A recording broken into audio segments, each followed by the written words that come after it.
don't have anything further to add. If you have any questions, if you were emailed. One of the questions that was given to me was about the loan closet that we have, and that is durable medical equipment that's been donated that any Darien resident can borrow. We have wheelchairs, transport chairs, which are like the lightweight ones you fold up and put in your car, walkers, crutches, canes. So that is available to all Darien residents. Most of it is all donations. And we get a lot of traffic from it. And so the question also was about how do we advertise that, and we periodically have it in the At Home in Darien newsletter as well as the Senior Center newsletter, and occasionally throughout the year we'll post something in the paper and social media. Thank you. I also want to let folks know that you and I communicate on dispatches from the governor's office on special programs for families in need. So that information goes directly to Ally and then out to your clients. We received yesterday some information about an Altice program for 60 days of free broadband service for low-income families. They had been doing a roughly $14 a month program, but they've expanded that to be a free 60 days, and then $14 kicks in afterwards. So the school has been made aware of that program, and so have Ally and her clients. Just want to make sure that the information is flowing properly from the governor's office to town hall and to the appropriate parties. Any other questions for Ally this morning? I had one that I sent in, but just a question about the 116 children with gift cards for the school. What was the amount of the gift card per child? It was $50 per child. And do you expect most of that to be funded by the various parents' associations? The parents' associations, other donors from town, also Salvation Army donated some of that, some program money, which we have allotted each year, but a lot of it is from donations. And the other part of it, I don't know if that was a fair question, also is about the holidays. And the last 2 to 3 years, the holiday programs have been solely done by donations. Okay. No town money. And I Thank hope you. that continues this year. Thanks. Anything else for Ally? Thank you for all that you do. Thanks, Ally. Okay, we'll go back to the top then. Tony Honicki, tax assessor. Good morning, Tony. Good morning. I think my report pretty much speaks for itself. We have been open for several weeks to the public. Our office is open in the mornings and it's working out real well. I think we spoiled the public with online access to a lot of information. We've streamlined everything from reports to real estate agents, brokers, giving deed references to a lot of other people. So it's going well. This is after 10 weeks of remote work that we did last spring. So we've caught up to our building permits. Most of the state reports are on time, or if not ahead of schedule. We do anticipate less motor vehicles on the grand list. People were sitting idle for quite a few months. You've seen the first and the second quarter that the purchase percentages of motor vehicles is a little bit less than the past. Can you move closer to a mic? So we have less motor vehicles anticipated for next year's grand list. Personal property, of the 1,000 accounts that we have in town, we'll probably have 40 to 75 not open next year. These are smaller accounts that we've seen already with the declarations that have to be filed by November 1st. I don't think it's going to have a significant effect on the total grand list. This is going to be offset with the variety of building permits that Peter's given me and activity with the planning office. We've had a lot of people's purchase in town coming in from out of state. We've had some good significant growth with some good residential construction going on. And we're still waiting for the other 3 commercial projects to be gearing up slowly. It's all still pretty well balanced in the total grand list. One question was asked about the review that we do, the scrutiny that we do on sales. If we did not take photographs of every home, do at least drive-bys of every home, and then validate the usable sales in town, the reval costs would potentially be almost double. We pay about $300,000 a year every 5 years to update our values. For the towns that don't have the support staff, that don't have the dedicated 3 certified assessors, their cost every 5 years is almost double on a per parcel basis. So the reason why we talk to the real estate agents, the brokers, even the buyers and sellers for anywhere from 400 to 700 transfers that occur with the town clerk. is to refine what's called performance-based standards from the state OPM.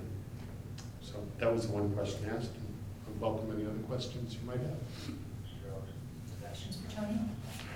Thank you. Thanks very much, Thank Tony. Buildings, Pete, good morning.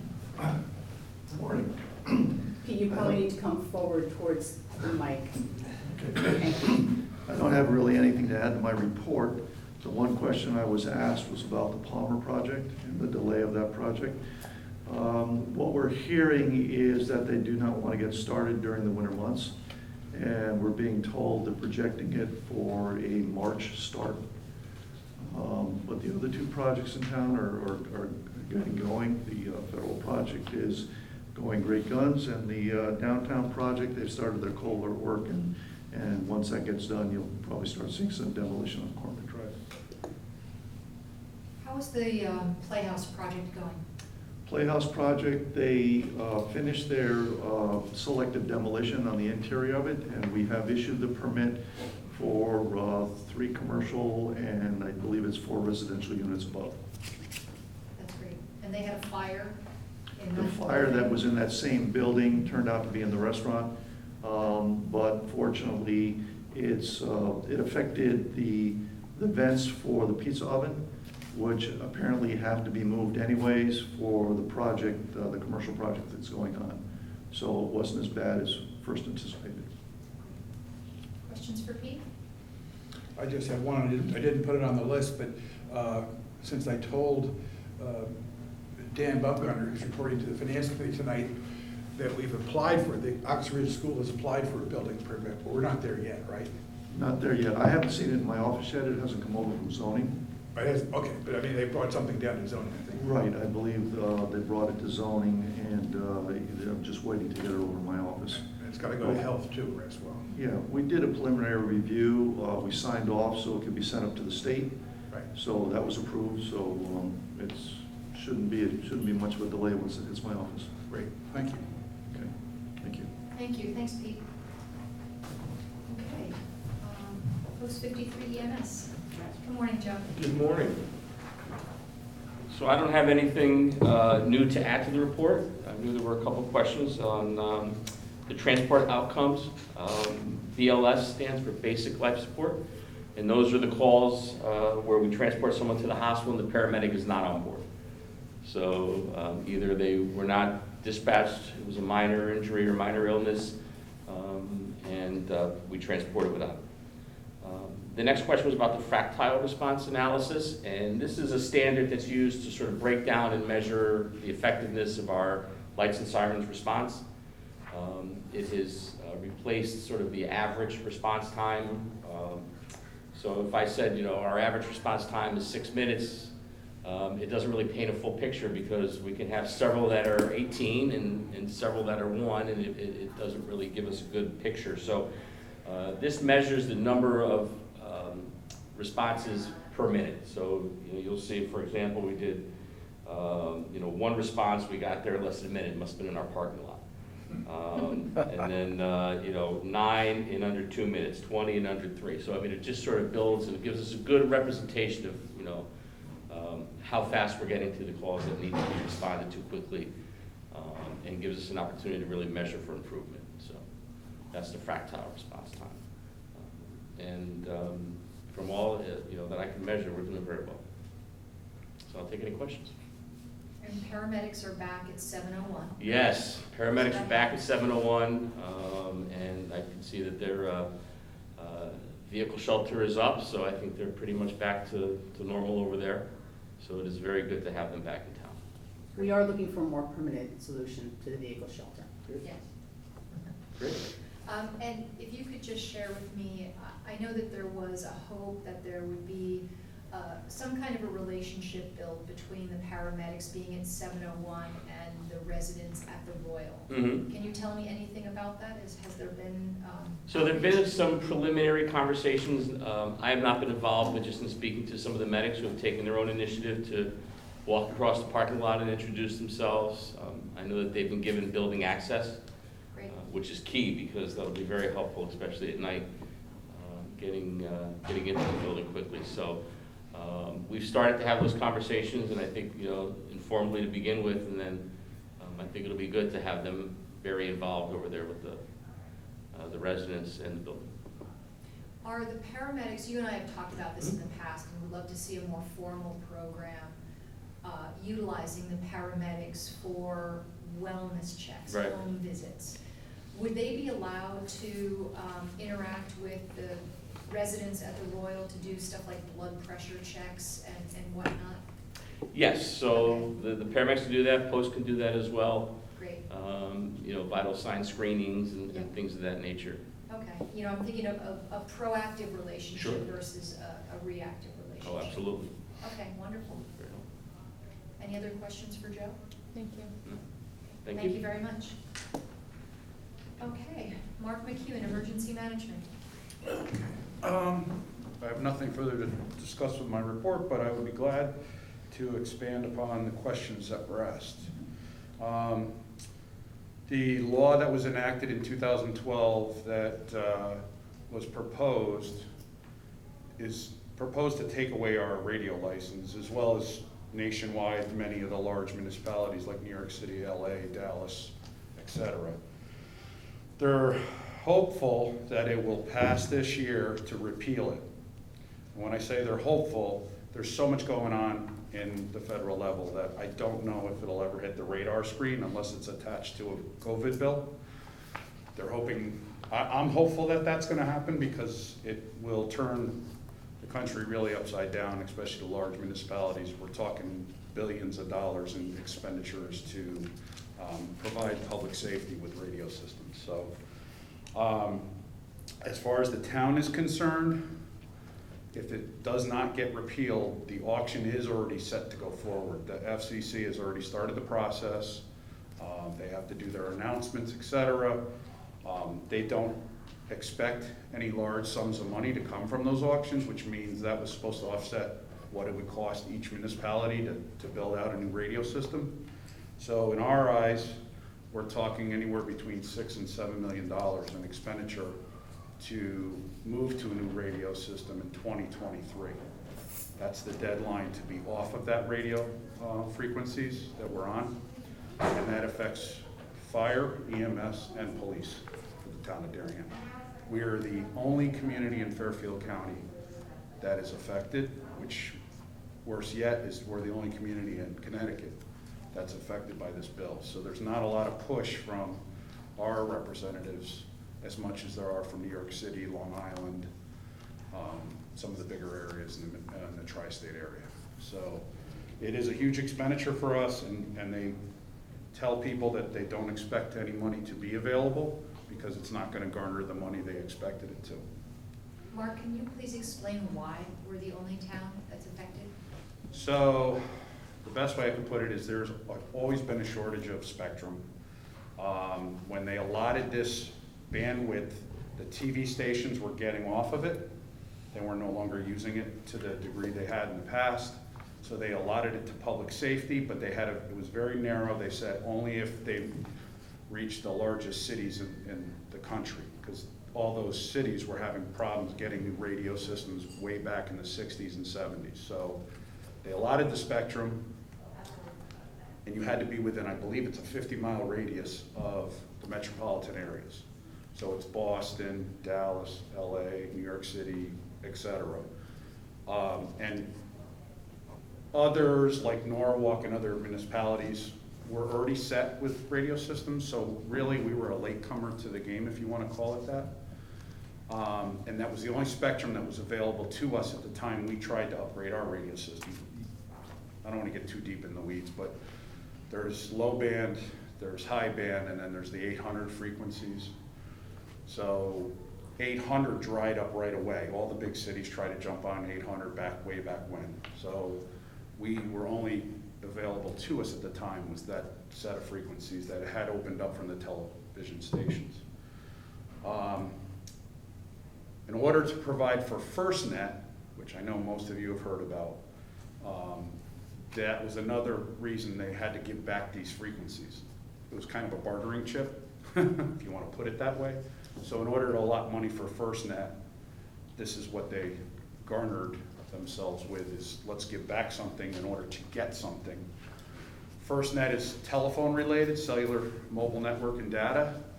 And this is radio systems, and they're not related. They expect FirstNet eventually to kind of take place of radio systems, but honestly, I don't see that in my lifetime, in my opinion. And that's coming from not only myself, but people in the industry just did not see that happening. We're not going to be making, emergency calls using our phones for a long time, and it's not supported now. I understand it's not going to be supported for a few more years, but they do say that eventually that may be the case. So that's pretty much it with the T-band situation. I'm hopeful still. I mean, there's such a large impact on the country and the large metropolitan areas that I think that it will pass at some point, but it has to happen quickly, otherwise the auction will start to take place. So, the Postvention Suicide Prevention Community Plan. That's really a human services project that the region started. It was an educational session on what we can do to try to reduce the amount of suicides in Fairfield County, for instance. I'm sure it's happening in other parts of the state. Ally and all the first responders were asked to participate so that we can all have some say on how we put our own plan here locally together. And it basically is triggered by a suicide, but it's in prevention of the trickle-down effect of how other people, I hate to use the word, it can complicate matters by people who are affiliated with that person or students that are affiliated with other students. And unfortunately, the COVID season has shown a spike in the wrong way of people taking their own lives. So it was very timely, but really it's Human Services has taken it over as their kind of project, so Ally would be a better person to expand upon what we're doing with it. But it was good that I believe 2 police officers were on the training sessions, myself for emergency management, and Ally participated. And it was an eye-opener. It's not something anyone usually really talks about. I think it was a good program, and I think we're well underway to get our plan put together based on what we've done since. So, Department of Agriculture is DOAG. They put together a plan with all the restaurants that have been struggling away during COVID. The food from the farms were being spoiled, so they came up with this plan to distribute more food to the people that need it.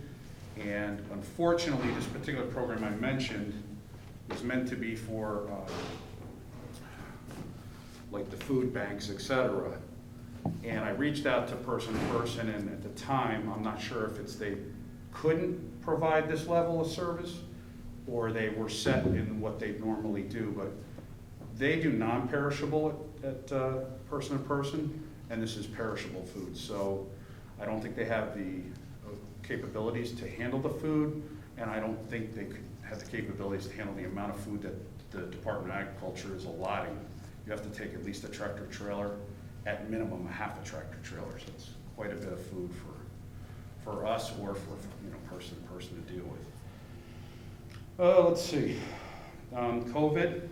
The FEMA's already allotted the money to the state for our reimbursements from the first quarter. So I believe we're going to see around $60,000. I don't believe it's been transferred yet. The second quarter, the bad news is I was on a phone call with FEMA recently. It was a learning curve for them. This is not your typical disaster. In the past, certain things meet the reimbursement criteria. So this criteria is newly formed. And the first quarter, they were pretty forgiving, if you want to call it that, and they really took a lot of our expenditures and reimbursed us for that. The second quarter, however, which was a huge spike in prior quarters because we got all the Board of Ed bills included, they came out and they basically said, this is what we'll cover. And it's very narrow. So we were paid for cleaning supply, reimbursed for cleaning supplies and all kinds of things in the first quarter. and I don't see that happening in the second quarter. So I think, unfortunately, from what I gathered from our representative from FEMA last week, I don't believe we're gonna see much money at all from the second quarter. So we really need to instruct our department heads and our staff that,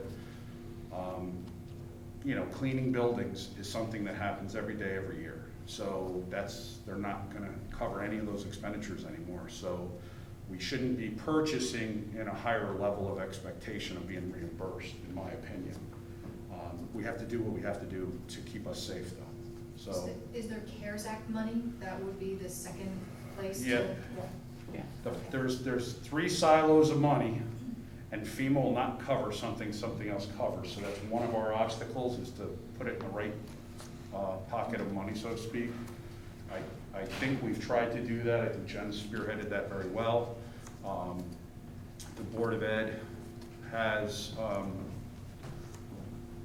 very large expenditures related to e-learning, and I would expect that that would be covered under some of the other projects, but FEMA does not seem to be willing to cover those expenditures, from what I was explained to on the phone. And is it still true that the state has asked us to apply to FEMA first and then see what they will cover or reject Correct. before we tap into any other pools? And it's funny you mentioned that, because FEMA on the phone told me that it's the other way around. So there's definitely disconnects in the whole process from the federal government, and those are federal laws. So, you know, it's very hard to navigate this process from our end when you're being told conflicting information constantly. So it's changed, it's been evolving as time goes on with COVID, like the testing. It sounds like even the testing here locally is not gonna get covered.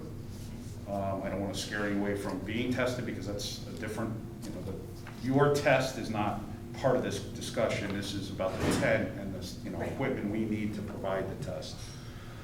But even that's starting to sound like it may not be covered going forward.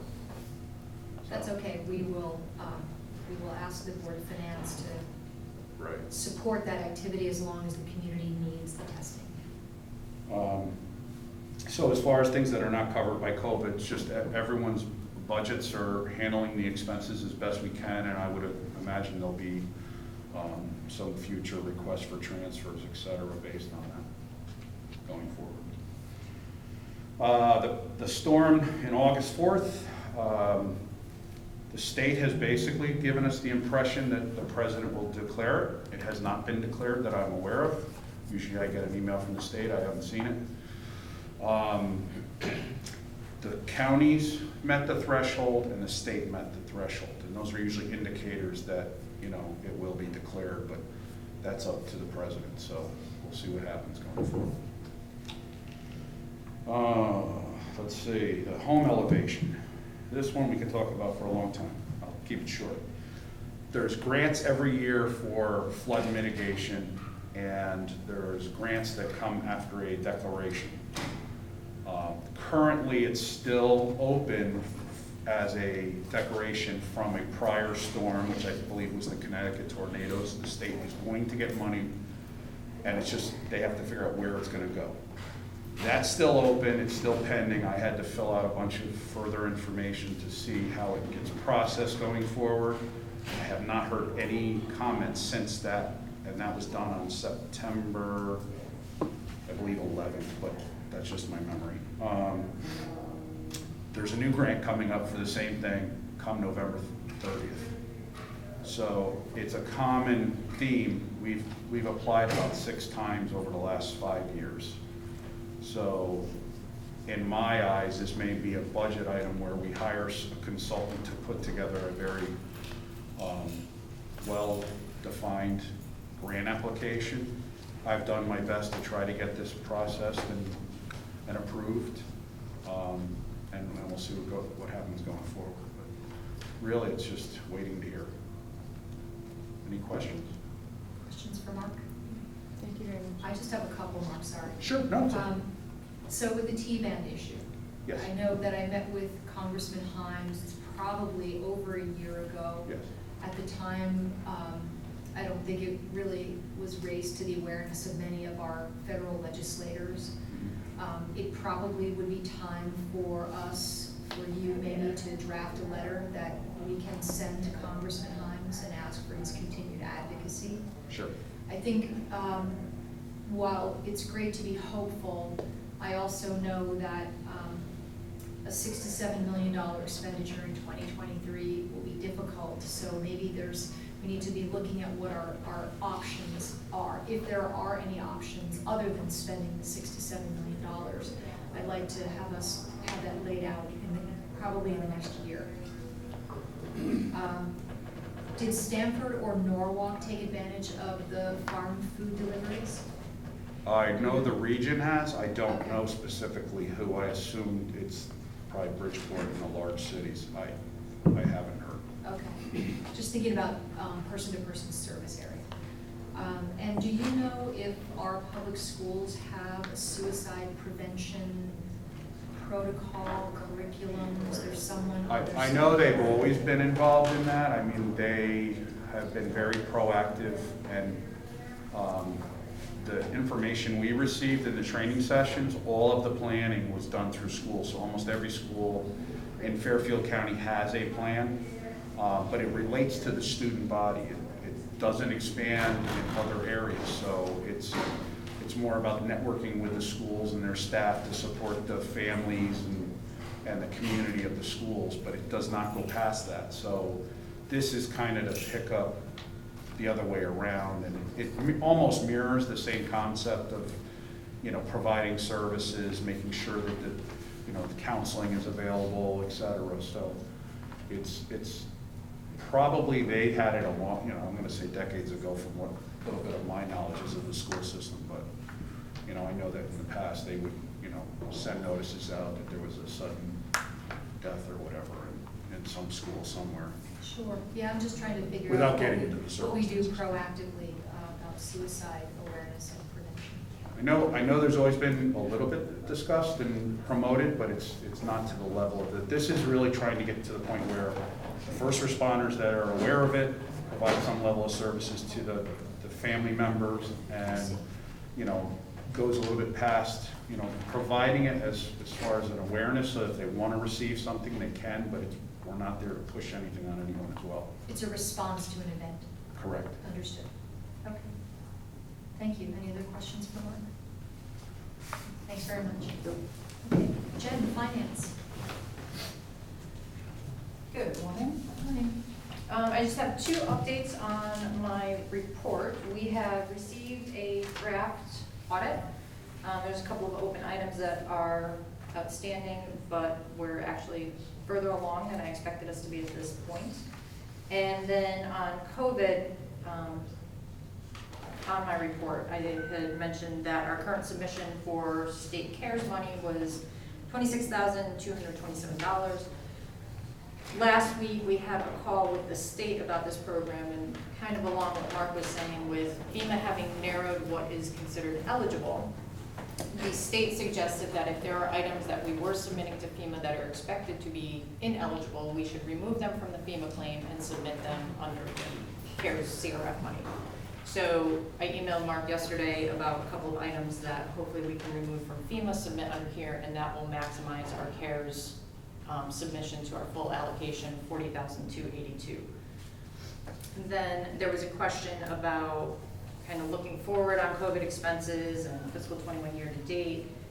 So through October 8th, we have expended $59,000 on items that we've identified as COVID, and that does include the sanitizing supplies, custodial supplies, that kind of thing that FEMA is now saying they are not covering. So we operationally need to determine, do we still want to track that, and for our own purposes know that it's COVID related, even though we may not be reimbursed, or at this point do we start calling it, that's just a cost of doing business in the world that we live in.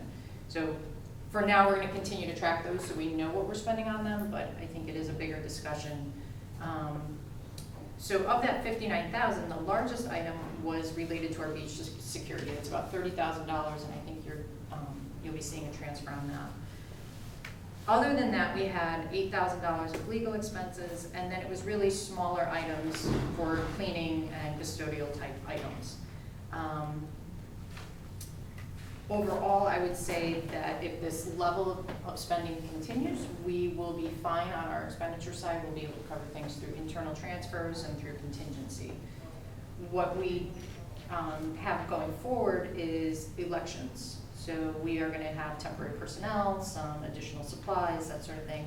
But the Secretary of the State has indicated that they're providing grant money. We've received $10,100 so far, but I think the number was about 17,000. Yeah, close to 18,000. Right, so we haven't received it all yet, but that is to support the temporary personnel for the absentee ballots, the safety measures, that sort of thing. So we do expect to get that.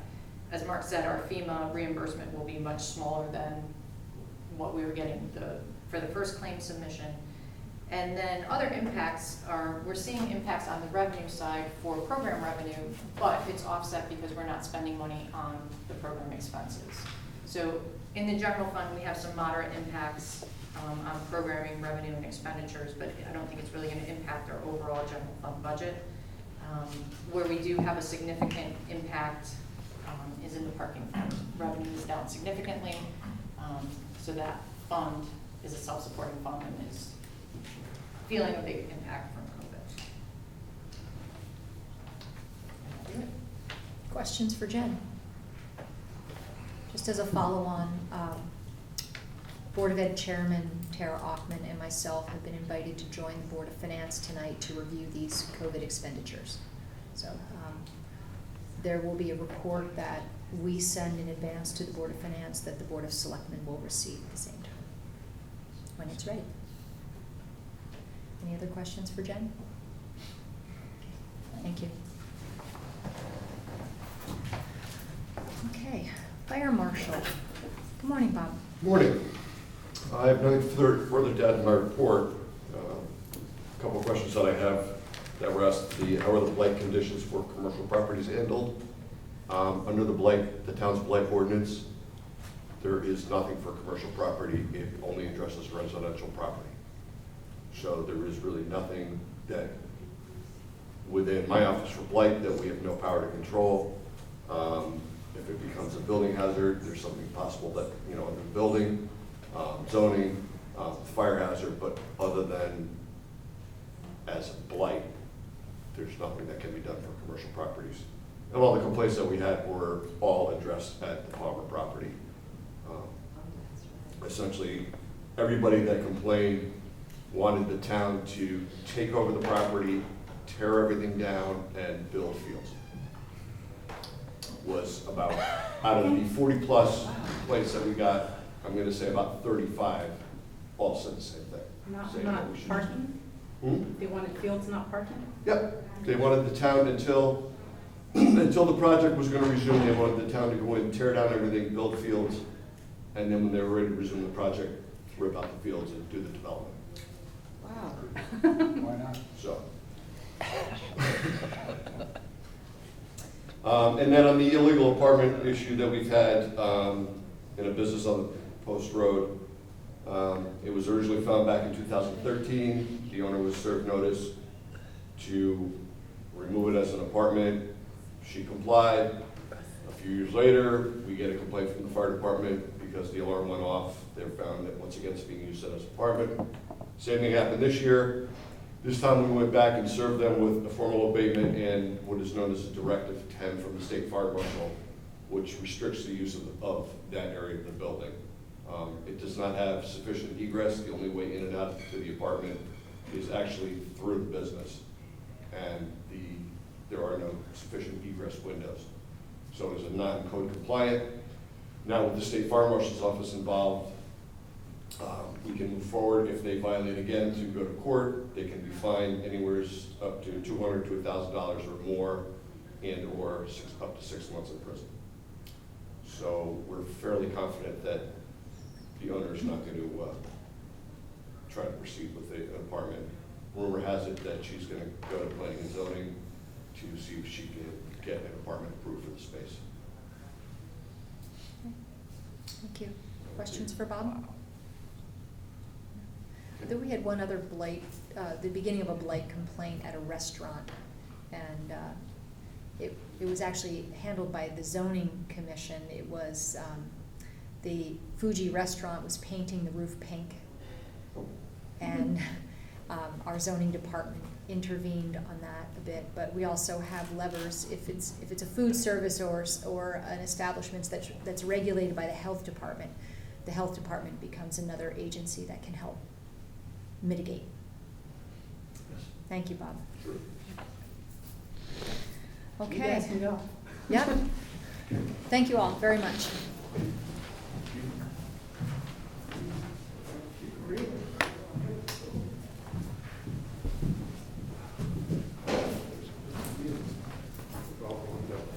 That won't cost anything.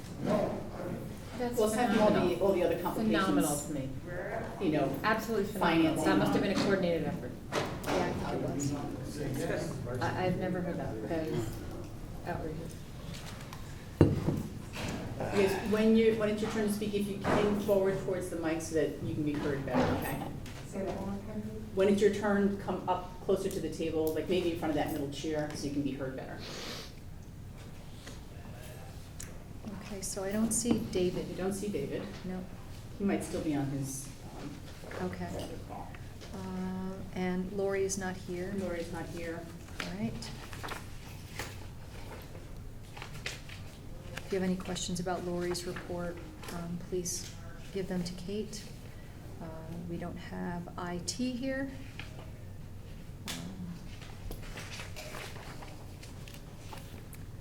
Senior Center, Mather.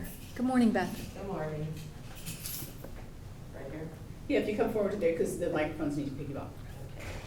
Well, my report stands, but just to answer the questions at the back, we are right now fully up as a virtual senior center. We're doing constant contact once a week. The number of folks that are contacting us and starting to participate is growing. We're going to be doing 2 drive-through events in October. And in terms of the lunch program, we have about 85 different folks participating now, between 30 and 40 a day. As we move forward, I think more folks now that are calling in that are understanding what we're doing, we're going to probably increase that as well, especially if the numbers start to spike and people start to get apprehensive about shopping again. So, and we also have identified people that are truly alone, so that don't have any technology, which was a really big deal to us. And rather than having the centers, it says on the website that we're closed, I would like that have to change that by appointment, because I am seeing people. There are people that are either I'm seeing outside or inside, very small. And we're looking at now for November some focal groups that we might talk to, just 3 to 7 people at a time, using 1 room at a time for an hour or 2 a day.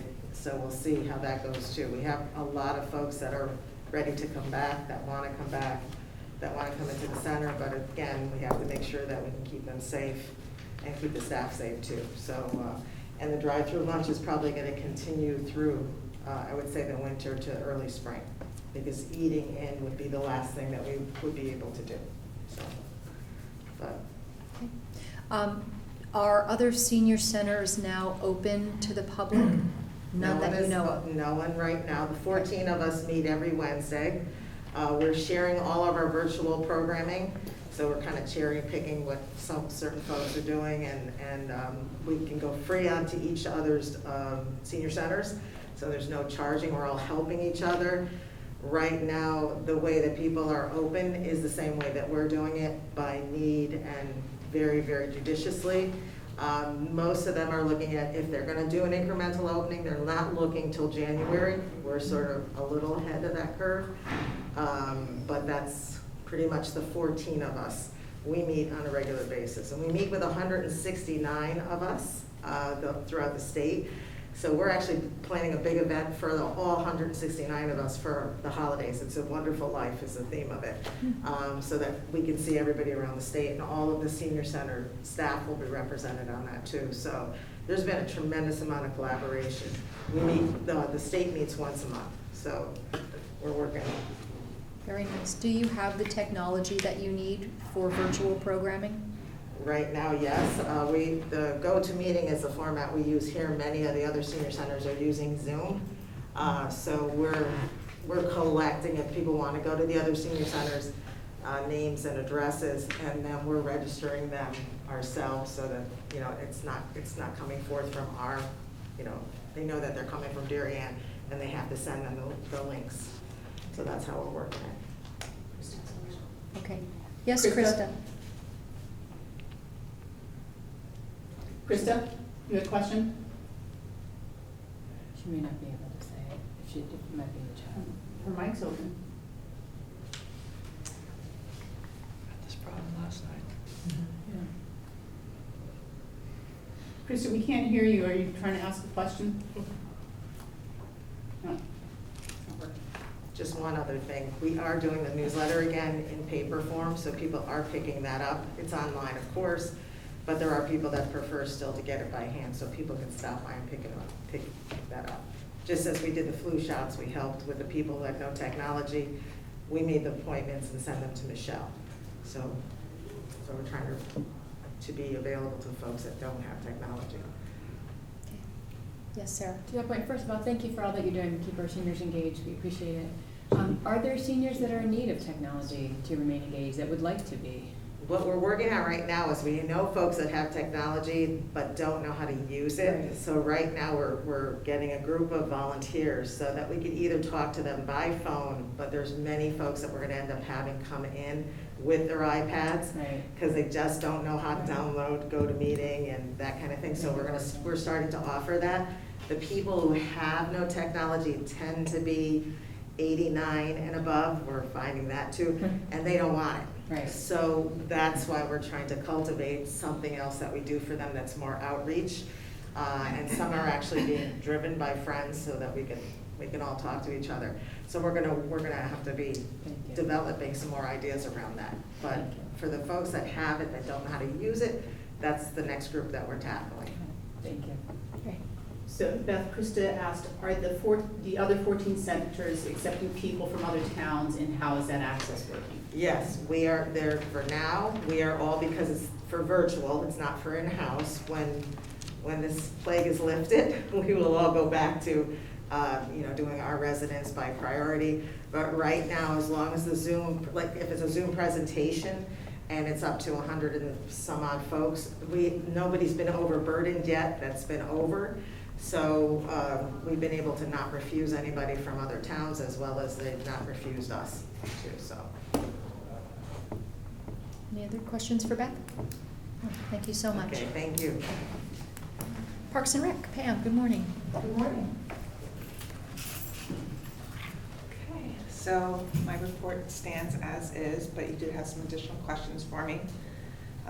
One concerning the analysis, concession analysis.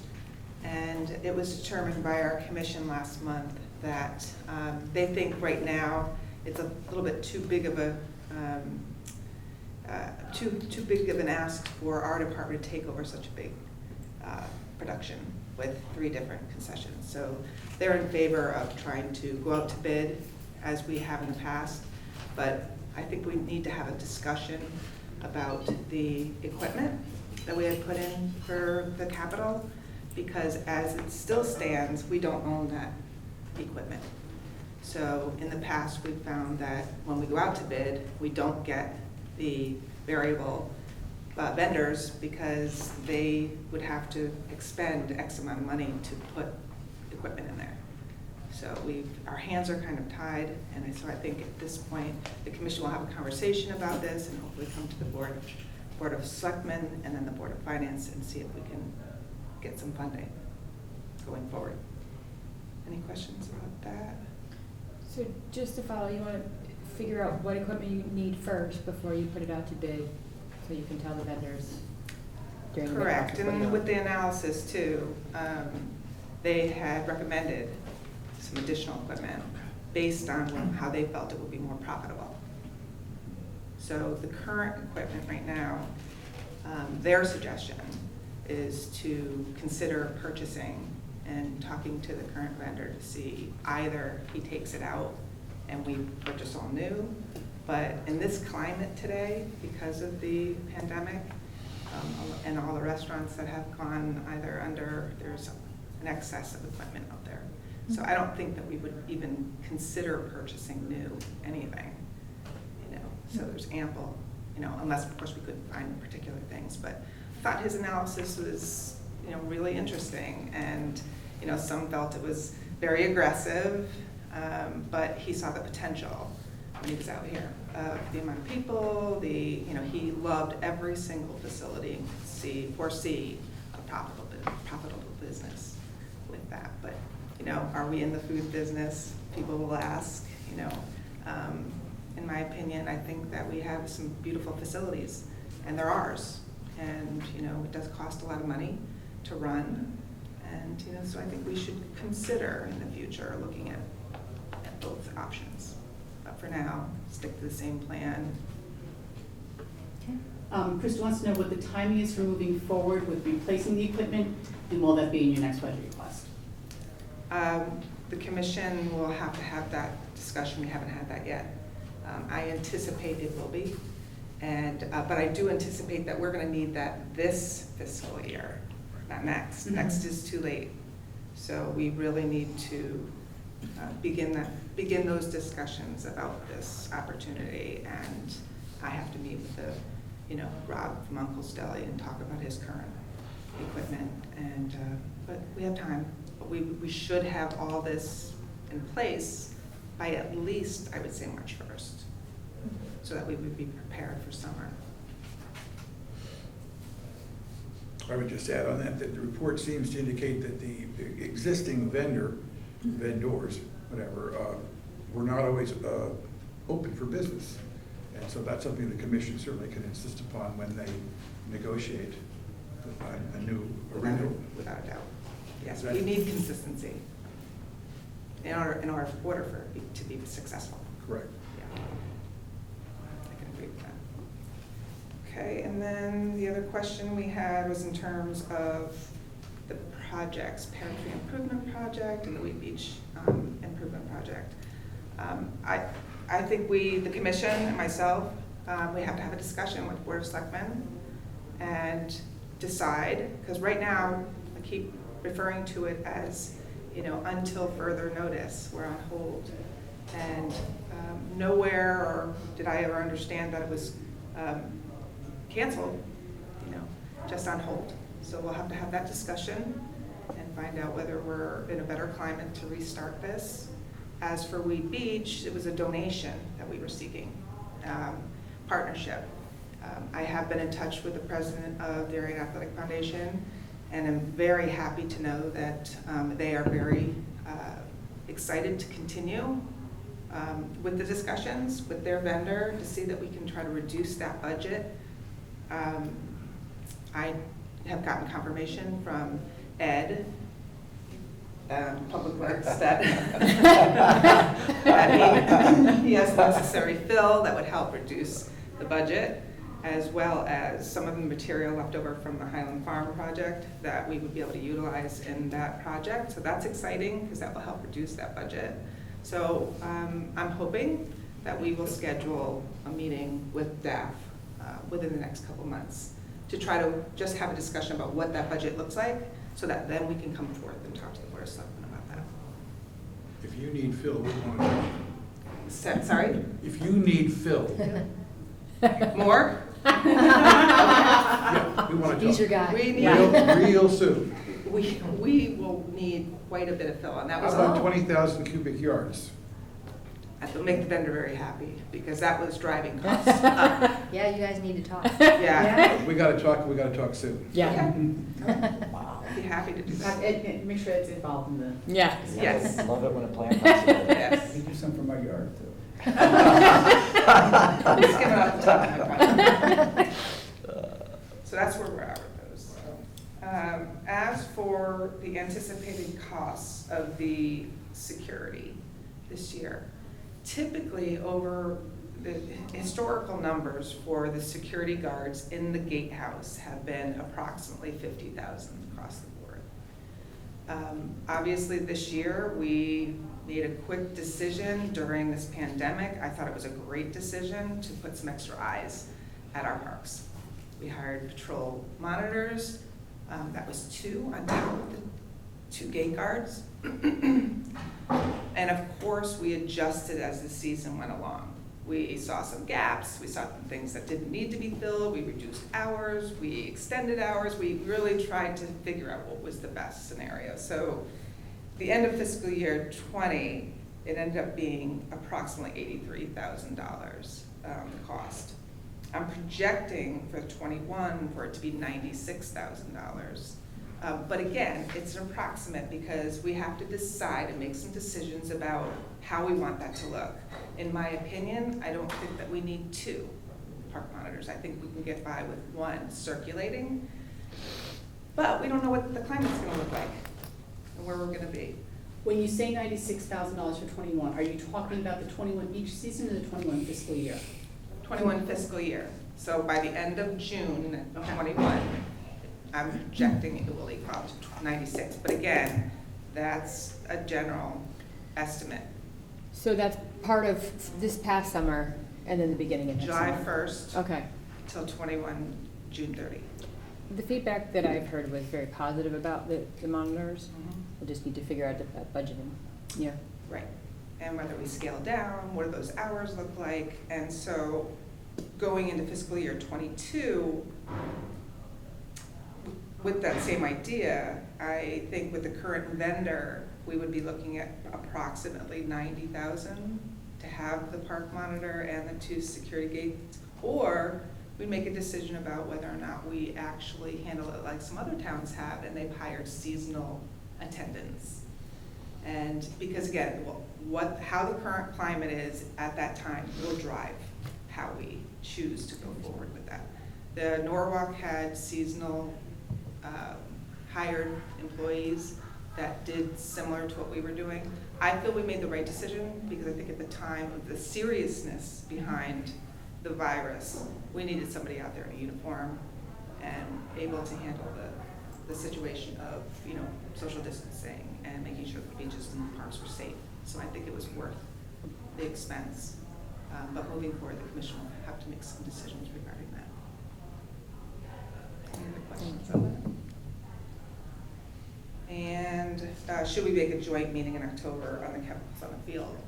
Just do know that our practice for spraying annually is we take all the guidance, safety guidance from the state. It's the minimal amount that is sprayed, and it's only annual in June. So the commission is very serious about getting educated on both sides with the organic and the minimal amount of spraying. That's state guidelines approved. And we have a speaker from UConn, professor, that is going to be speaking on Wednesday night to give the commission that side of the story in terms of how they teach upcoming students that are going to the field on the recommended safety guidelines for the state. And then they plan on making a decision in November. Now, do know organic is wonderful. I mean, I don't think we can argue the fact that organic is great, but there's a cost to it. And there's also it's very labor intensive. So the discussion for the commission has to be, well, how many can our current crew, manage going organic? Especially all our parks and athletic fields, plus Highland Farms, which is 16 acres. So we really need to have a serious discussion about whether our current crew can handle that. If they cannot, I suppose what's also in the mix here would be that we contract out. So I'm also getting prices for that as well. So we'll have to make some decisions on that. I know, Jamie, you're in favor of making Highland Farms our first organic, so we're currently getting numbers for that. But I've learned a lot too about that, So our elementary schools are all organic, right? Can't have any pesticides sprayed whatsoever in elementary school. So I find it's a hard argument when you come 9th grade, then you can, Right. So do know that we're going to be making some very serious decisions in the next couple months. So I don't think it's necessary to do a joint meeting yet. I think once they make the decisions, then we're going to come and have a conversation with the Board of Selectmen. And it'll work its way into our budget, depending on the decision. Exactly. I am eager to really understand why there is a disparity between the regulations for public schools and for parks. I don't understand the inconsistency there. So I don't know if maybe the folks that you're talking to from UConn could talk about that, or maybe someone from the commission could dig into that a little bit deeper for me. That doesn't But seem... interestingly enough, also with the high school, right? So the high school and the elementary school are different practices. And are they being treated differently by our district? I'm Or not is there certain. just the allowance to have them be different? I'm not certain. Okay, I plus we think- have all turf fields now, so, True. okay, We have some work to do there, okay. and they're good, healthy discussions. And that was all for the questions, other than what we've learned. Kate wanted to know that, and I'll certainly will talk to my staff more about what we feel we've learned during this pandemic. Questions for Pam? Okay, no, thank you very much. Thank you. Yep. Okay, Jeremy, good morning. Morning, everyone. Really nothing further to add to my report. If you have questions, I'm here to answer them. I would just like to hear from your perspective the update on the Palmer redevelopment, please. I spoke to Mr. Palmer yesterday, and as you know, they've been on hold. They had some financing issues, partially due to the pandemic, and they are hoping to get started after the winter, which I expect to be spring 2021, get started with their project. Okay, great. Anything else for Jeremy? Maybe you could give us a brief update on the work of the subcommittee that the commission has convened. Right, the Planning and Zoning Commission, in response to potential legislation which might be being proposed up in Hartford, has set up a subcommittee of 3 members who are working to review some of the ideas being put forth and hope to come out with comments, a report, a letter, which they hope to have done in 2-3 weeks. Of course, all the legislation at this point is potential or ideas or that have been floated. There's nothing concrete yet, and certainly won't be for a couple months, but we do expect some planning and zoning related legislation up in Hartford to be put forth formally for the January session. Questions for Jeremy? No? Okay, thank you very much, Jeremy. And I see that David has joined us, so you're up, David. I noticed when I walked in, there's no anonymity in this room, the population being what it is.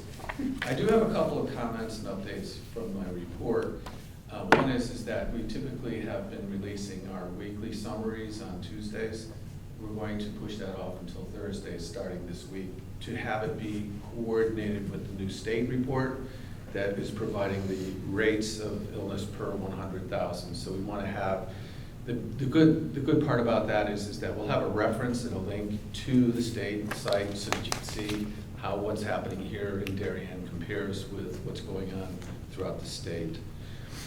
So that's one. The other is we do plan on issuing some guidance for Halloween coming up, and hopefully we're going to stress the importance of not having small parties because right now the small parties tend to be where we're getting some spread of COVID.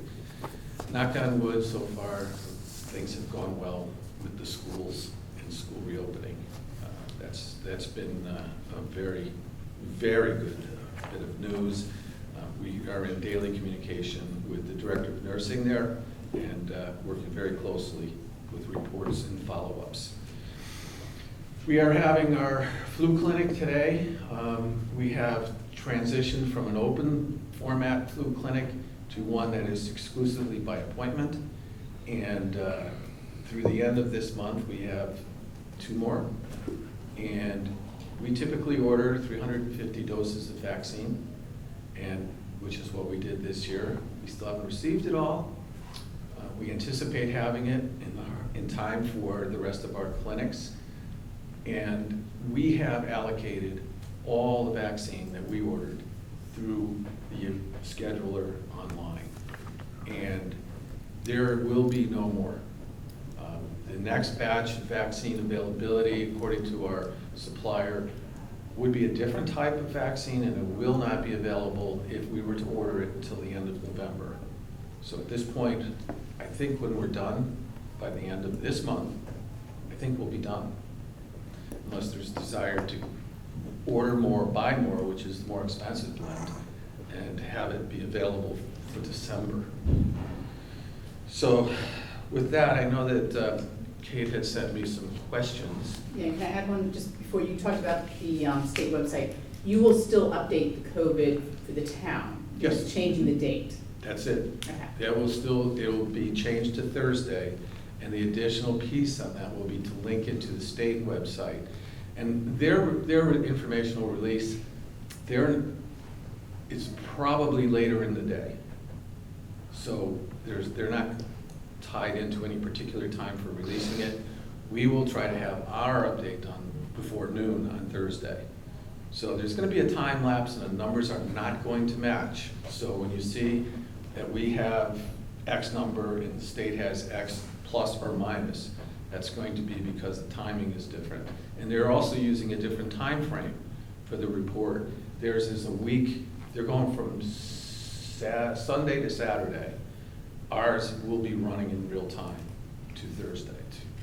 So the numbers will always be a little different.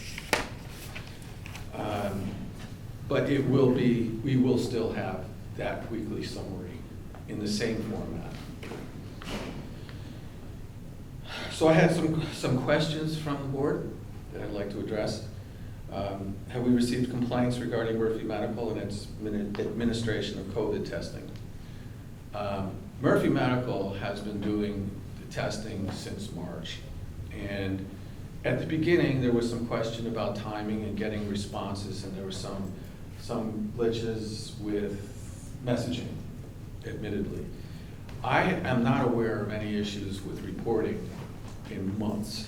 And in fact, the data or the information and test results are available 24 hours after, which is one of the quickest turnaround times for PCR testing that I'm aware of.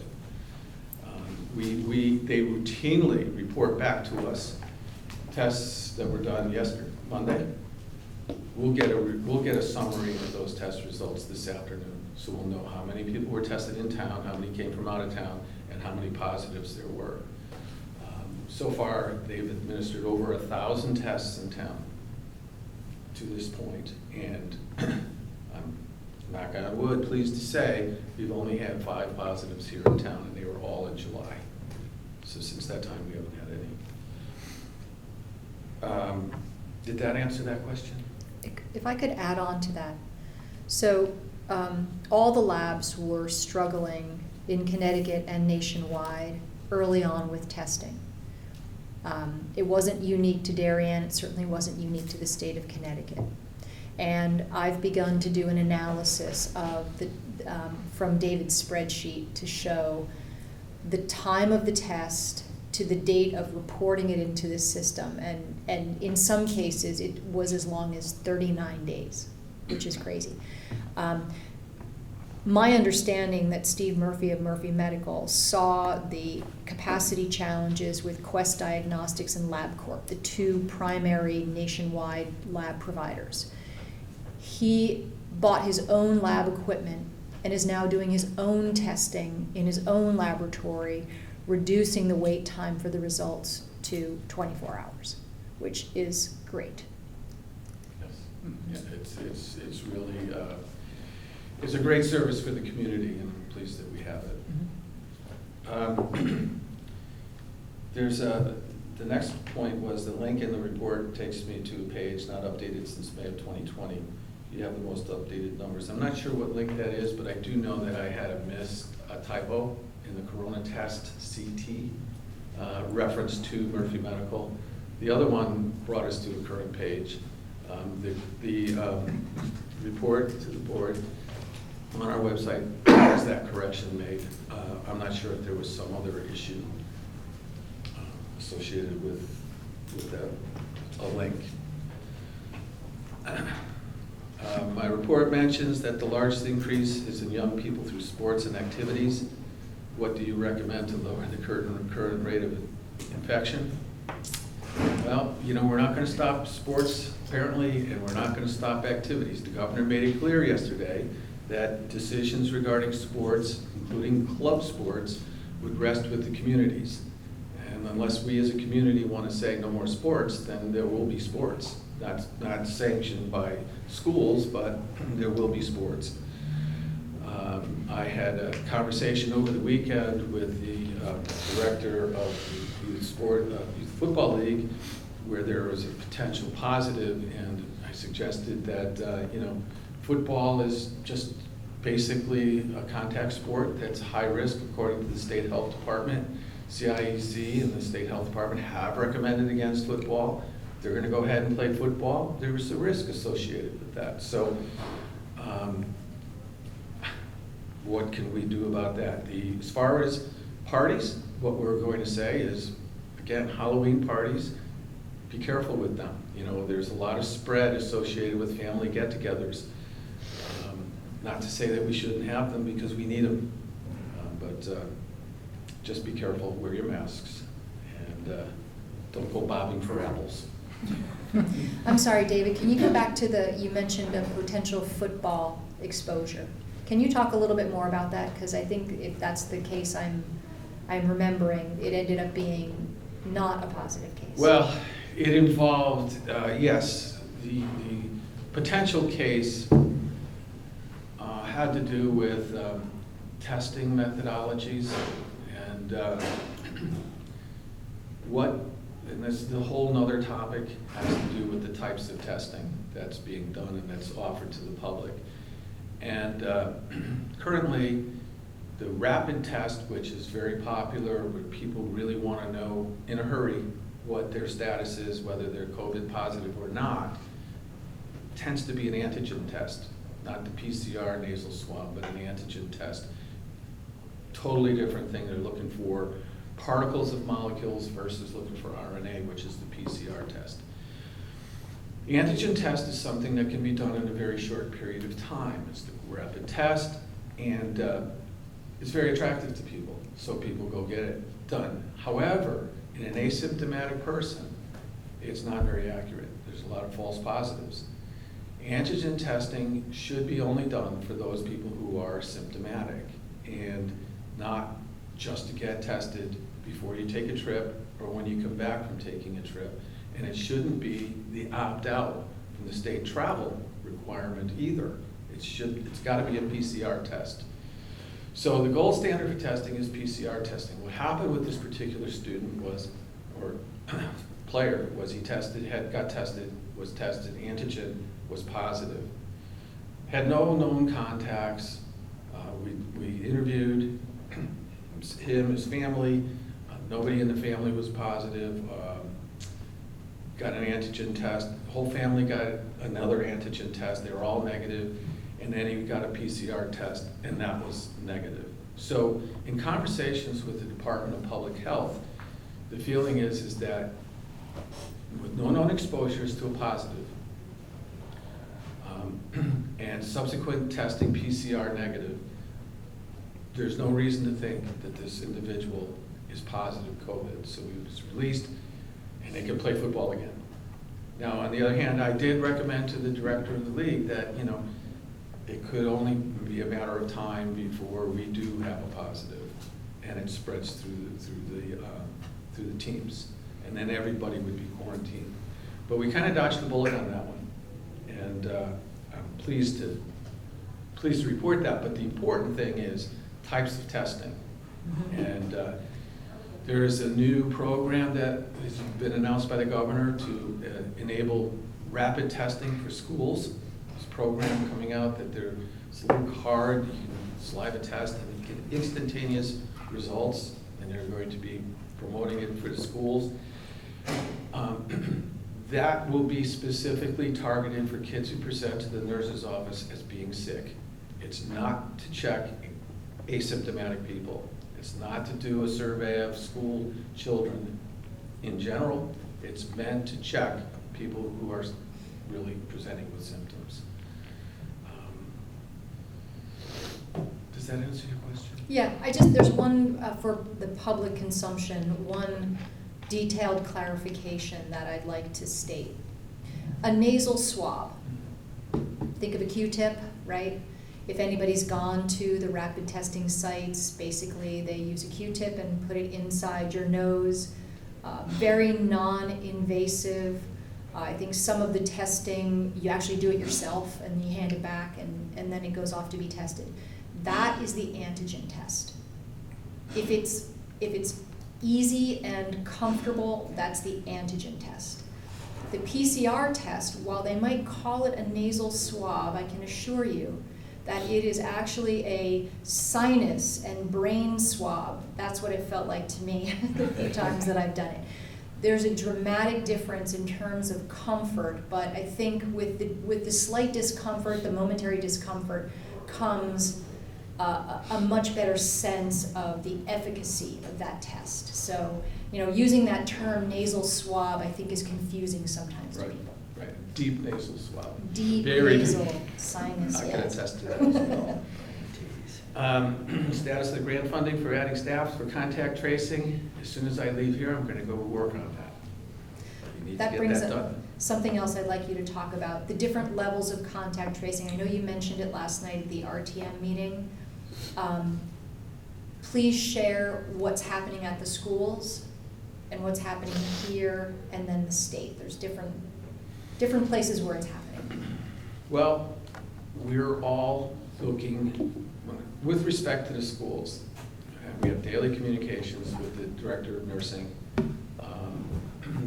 The nurses are responsible for doing follow-ups with any suspected cases of students and staff members. And they're doing a great job. We're working together on understanding what that's about. We do contact tracing that is associated, anything that shows up on the state database, contact, CT, we will follow up with. And that could be people who were exposed in other communities. That's our job to follow up with. If somebody is exposed to a positive case, whether it's out of town or in another state, we'll be notified and we follow up to see. We interview them first. It's an interview process with the particular exposure or positive case, and then follow up with their contacts to ensure that they're in isolation. And another question that was the one that was asked last night is the difference between isolation and quarantine. Isolation is for a sick person, quarantine is for someone who's well but has been exposed. So we'll give advice to people who need to, whether they need to quarantine or, if they've been exposed. Details of quarantine means really no contact with anybody. You have to separate yourself from your family members. If you're quarantined, that doesn't mean you can interact with other people in your family even for however long you need to do it. If you've been directly exposed to someone who's COVID positive, you need to quarantine for 14 days after that exposure, because it takes 14 days for symptoms to develop. If you've been sick or if you've been tested and you're positive, it's 24 hours after symptoms abate, you can go back to whatever it was you were doing. We're trying to follow up as best we can with all positive cases. Luckily, the burden hasn't been that great thus far, and that's how we've been able to work with these and understand a little bit more about the antigen testing. It's because of our interview process that we're doing with those positive cases and reporting and communication both with the schools and a couple of other events that have taken place around town. A wedding this weekend. It was a case at one of the nursery schools that turned out to be an antigen false positive as well. So it's very involved, it's very detailed, and It's a 7-day-a-week position and responsibility because these cases come in all the time. So what I'm going to be looking to do is to add 2 part-time LPNs to do contact tracing so we can have 7-day-a-week coverage. Something you said, it made me curious. So there is a disparity sometimes in the numbers that we see on the Connecticut website, the state of Connecticut, versus kind of what we see in Darien. Absolutely. So I guess a couple of questions on that. Is part of it that you're not putting those cases up until they're confirmed? Because it might be an antigen case and it might be a false positive where we're waiting to see a PCR test result? Or no, it has to do with the timing difference, okay, for one thing. And the other thing is that just last week we found that there were a couple of cases. It's a reporting system that is very confusing. And so if you went to the doctor and got tested in September and were negative, no report is submitted to us. If you go to the doctors and you get submitted and you get tested today and you're positive, we will get the report dated in September. Because that was the first date the test was done. And the only way we can find that is if we keep going back in time and looking at everybody and when they were first tested. It's very, very difficult for us to keep track of that. We found 2 last week that were, when we're looking at a date range, we're looking at typically going back 2 weeks maybe, because that's 14 days. Right, that's 14 days. We figured that the test result, you're no longer communicable more than 14 days. Plus, it takes a long time for the data to come up. Further back you go.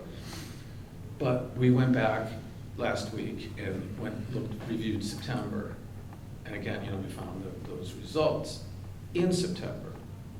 So that's part of the reason why you'll see a difference. It's just a constant struggle to go back in time to try to coordinate. I think right now we're within 1 as of yesterday. Okay, so you're vetting the results. So what we see up there is absolutely constantly.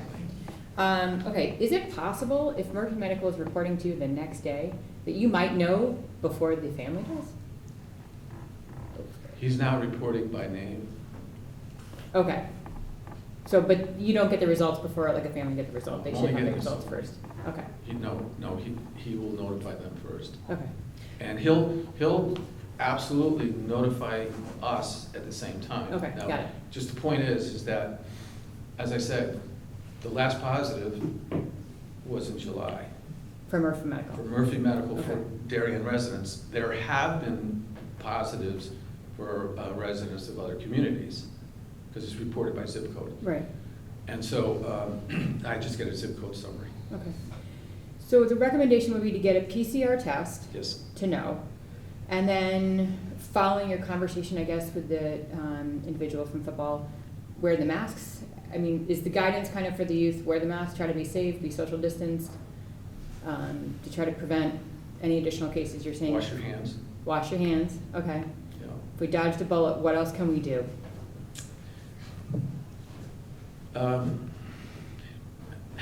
I don't want to discourage people from getting together because it's important, again, but when you do get together, just be careful, the hugs and so on. We saw what happened at the president's event, when people got really close together and just sort of were careless. And, we're just not in those times, and as much as this is the holiday season coming, and it's important that we get together, we just have to be careful and smart about how we do it. David, did you address how college and boarding school students appear in our test results?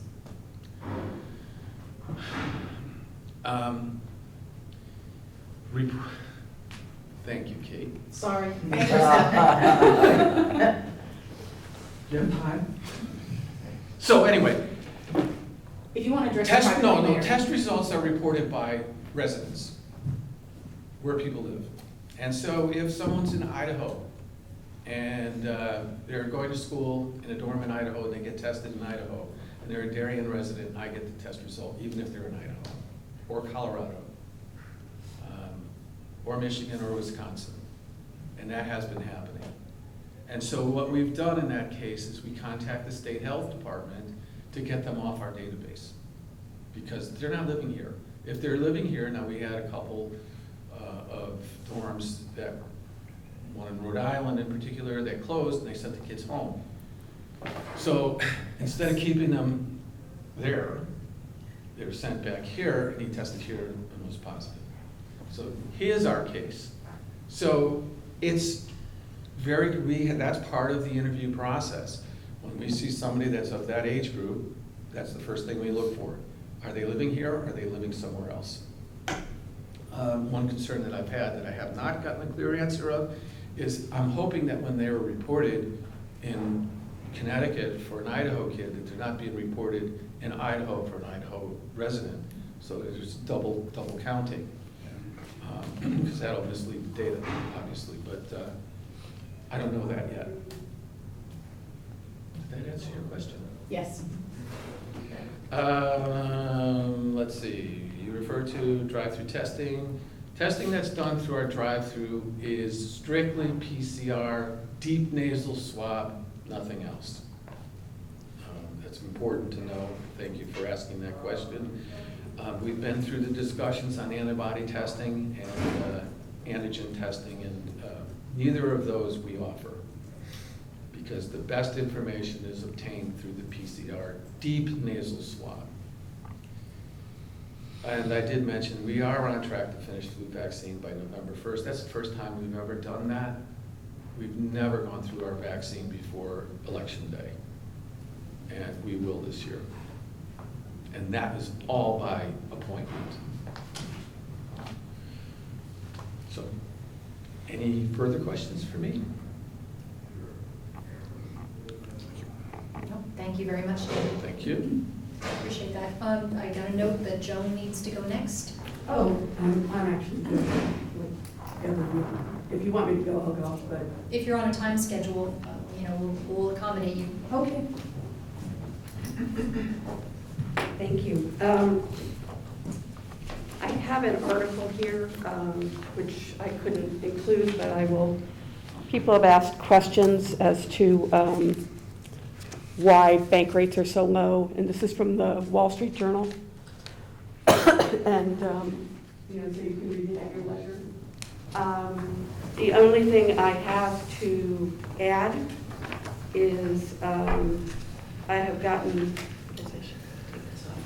I've gotten new numbers from Eunice, and our current, what we've actually made is $55,999 for the general fund and $59,009 for the total town funds. And I think in my report I explained that we're still living off the strategic decisions made in 2019 budget, or 2020 budget, I should say, which shortly what I did was put out pockets of money, 9 CDs. Some of them are still earning very, very high rates. I have one at 247 basis points when Fed funds are basically at 0. So we're still getting the benefit of that. But all of those CDs will wind down very shortly. So while it looks like I've made 44% of my budget in the general fund now, the velocity of that will go way, way down because I'll be back at market rates. So I don't want anybody to think this is going to continue. But other than that, I have nothing further. Any questions? Questions for Joan? Thank you. Thank you very much. Thank you. Okay, police. Chief Anderson, good morning. Good morning, folks. So another quarter of COVID-19 and unrest across the country. My first lieutenant told me that it would take 5 years in this uniform to learn how to do this job. You didn't think that when you first walked in, but he was right. And in the intervening 37 years, I thought I knew all the answers, or pretty much most of the answers of how policing was going to go. And over the last year, I found out that I'm not sure that anyone, including my compatriots across the country, know where we're headed. That said, I think the police department is still in good shape. We have been COVID-19 free, both for sworn officers, civilian staff, and their families. So that was a big plus over the last quarter, that we haven't had to replace anybody long-term because of COVID-19. Three of the topics that were at the top of my report, and if there's any questions on anything else, I'm glad to answer them, is House Bill 6004, which is now Public Act 20-1. My staff and I are working very closely through that bill to see where it's going to end up, what things might get modified before implementation, and making sure that we are in full compliance with state statute. And the upside there is our general orders and our policies of our department for basically my whole career have met every reasonable standard and then some. So it's not a heavy lift to ensure that we're in compliance, and we will be in compliance with any statute that comes down the pike. It's a quiet quarter, except for motor vehicle burglaries. And we call them motor vehicle burglaries, but again, like I think I said to the board last time, and I don't think it's changed, I think only one of those cars were locked. Again, we're over 100, and 99 of them were unlocked. Stolen cars as well, and uptick in stolen cars, which we see sometimes when times are not as endearing as they usually are. Again, cars are unlocked. Yesterday morning, just an aside, not from this quarter, but we had a guy go into the Shell station on the Roden Avenue, get a cup of coffee, and the time he got his coffee, his Honda was taken. And the car that they came to Darien in was found on Maple Street. So it's still going on a regular basis. You can't go in to get coffee and keep your car running. It's very easily, when weather's cold, that you can see that the car is running. So in the span of less than 5 minutes, that car disappeared. So that's still problematic to us. Again, like I explained to everyone that I have the occasion to speak to, your things, it's your responsibility, at least 50% your responsibility to make sure that you secure your items. A little bit uptick too in commercial burglaries. We had 4 or 5 gas stations entered. Again, that's not surprising when we have unsettled times. We went through a long period where we had none. Things get a little bit dicey, you know, in society. We see these type of crimes kick up a little bit. Again, not to say the sky's falling. Darien remains a very safe community. You can see in our index crimes, which are the bellwether of criminal activity, we're still very low. I think morale's pretty good at the police department. I think we're still doing a fine job. I haven't heard anything different from the public. One thing that's a little bit problematic for us is the traffic around schools. We're working with the Board of Ed the best we can to try to mitigate the ongoing traffic issues around schools. If you're in that area at school drop-off or pickup, you are going to be stuck in a traffic jam, even if you're not traveling through that area for school-related reasons. It's the proverbial 10 pounds of potatoes in the 5-pound bag is the best analogy that I'd like to give folks. We are out there trying to mitigate that best we can. There was a couple questions that I was asked to answer. One of them was involved with our ongoing septic issue in the police department. Not quite as problematic as the HVAC, which was an extended period of time, but still problematic right from the beginning. I can defer to Ed a little bit about this because he's the engineer, but I think it's a combination and a confluence of both design issues, material that was used at the time, and marrying the old building to the new building. I think that's 3 of those things together, the system just does not operate properly. And I would say, since the time that I was a captain and took over for the building, we've had at least a dozen serious backups requiring things that are all not that great to have to deal with.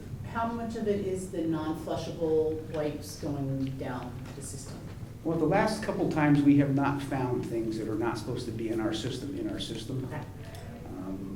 Ed has a plan that working with Dave Sabini and Bob Shredders to get a camera crew in there where they can actually put a camera through those pipes to see what is exactly happening in that system. Now, from a layman, the fact that it starts here and it goes here and goes there and goes here and comes back to right where it started from underground, to me is a little bit strange that, you know, high school geometry says A to B is the way you want to do it, but it didn't happen that way. Hopefully Ed and his staff, working with Bob Shredders, and we can figure something out that doesn't break the bank, but solves the problem where we have a system that we don't have to talk about this any further. The other question was on overtime. It was a general question of what causes overtime. Is there a specific question that maybe somebody had, or, because it runs the gamut. I was just curious if it's just, people have asked you to do other activities which creates the overtime, or do we need more staff? I just was curious. Well, some of it's contractually driven, and we have this conversation when we typically get new people on board. Right. That we do have contractual minimum patrols, so the officers that you see out on patrol, if there's a vacancy there, and it goes below contractual limits, we hire someone back on overtime. That's a known cost, pretty much. We get a storm, we have officers out on storm. David? Uh, No. When You we can't do have- that. David, you can't. You can close the doors, I got them. Okay.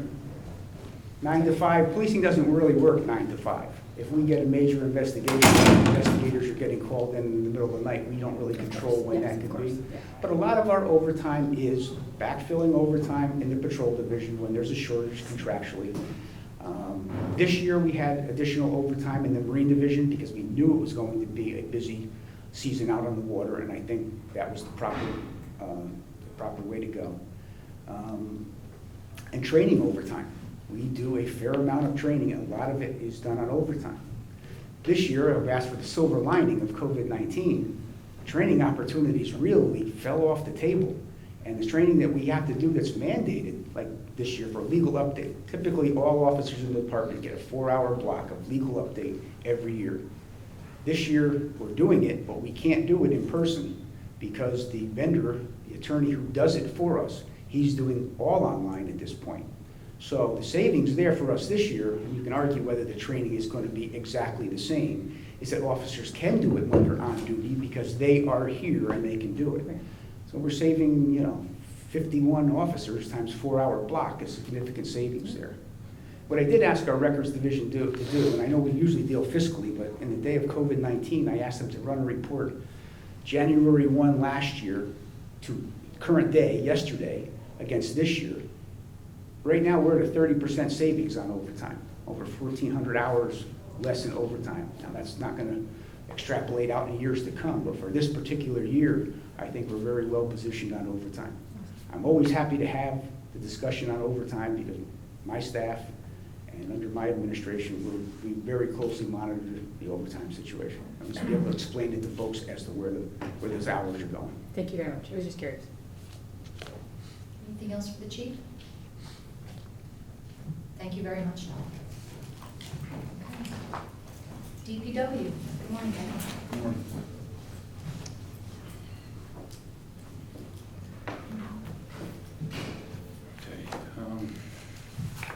I have to say the last 7-8 months have been a little trying with the DPW guys, the crews and stuff like that, even in town hall, but I see them every day. But I want to say that we've been very fortunate. The guys have been doing a great job as far as keeping themselves healthy, keeping themselves place clean, making sure that they're social distancing, wearing their masks and everything like that. So, knock on wood, we have not had a case. We had a couple scares of maybe exposures, but all in all, that group over there, I'm very proud of them for doing what they've been doing and still keeping on top of the work.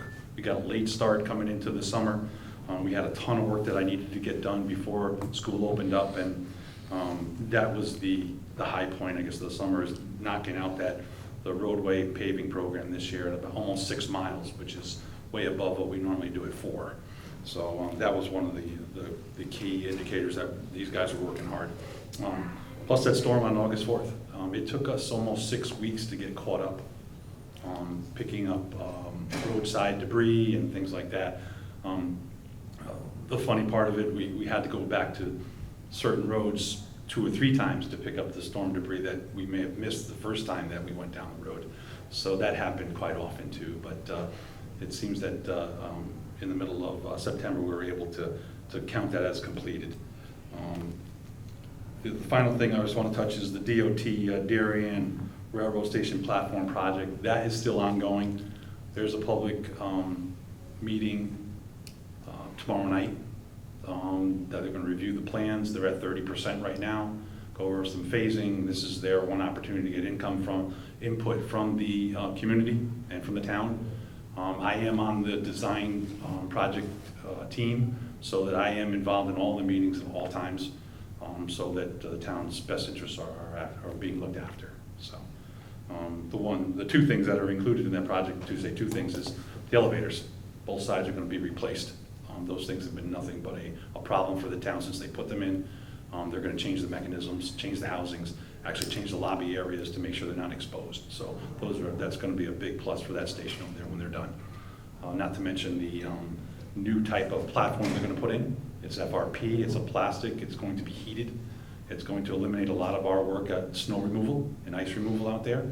But there are some insulated areas that are concrete, the walkways and stuff around the station that'll still need the maintenance. Any questions that you folks may have for me? Questions for Ed? I did have a question about the recycling. I know that we are right now deriving revenue. If that's not the case for everybody else, how long is our lease? How long can we expect to see this revenue? Okay, that was one of the first questions I had. That's my Okay, no, that's not a problem. We have a current contract until June 30th, 2024. Oh, wow, okay. And we are in the process now of trying to renegotiate that with City Carding to possibly get some extended years on that and still be able to have a benefit from the sale of the recycling. We all know that the market is quite poor right now in that area. But as I've told folks in the past, Darien has really, really good garbage as far as recycling goes. It's clean. It's stuff that's going in the recycle bin should be in there, and stuff that shouldn't be in there is not. And I think City Carding recognizes that as one of the benefits, plus the way we run our transfer station is also a whole lot better, in my opinion, than some of the other places around the area that do. But just to answer the second part of your question, let's say we don't get anything. Yeah. Let's say they let it run to June 30th, July comes around now in 2024, what would it cost the town? Right now, they're talking anywhere between $20 to $50 a ton to take that material away. Right now, we pay about $96 a ton for our MSW. That's our municipal solid waste. That's just regular garbage. So it would be less, but it would still be a cost. We do about 3,000 tons a year, roughly speaking, so you could use that number. So multiply 20 times 3,000, that's 60 grand. 50 times 3,000, $150,000, somewhere in that range. Yeah. And it could go up or down depending on the market when we get 3.5 years from now. Right. So we've been keeping an eye on that. I've been trying to push the contractual negotiations so that we could lock in some extra years. Which would be great. We'll see how that goes. Thank you so much. Sure. There was a section on the Holly Pond we thought was quite interesting, but there was a question on who they were in that section. I called them the keepers of the dam. That would be Mr. Frank Kemp and Mr. Bill Wright. They have been monitoring that dam, I think, since the 70s, the 80s, from what they've been telling me. So we had met them out there a couple months ago. We're going to bring a consultant out to take a look at it. It seems that one of the weirs may have some undermining or some flow getting underneath it. So we'll see if we can come up with some recommendations. It always comes down to ownership with the dams out there. We've been splitting the weir locations. Half goes to Stanford, half to the town of Darien, as far as monitoring and see what's going on. If there's some major work that's being done, I can tell you the DEP has been pushing removal of dams for the last 5 to 10 years. They don't believe them. They don't believe that they're good for the environment and the river aquatic folks that are running in the river. I'm sorry, but it's something that would have to be looked at if there's something major that needs to be done. If it's something that is very simple, maybe we could come up with a plan. But it all comes down to what needs to be done and what the budget is, if there's anything to be done here.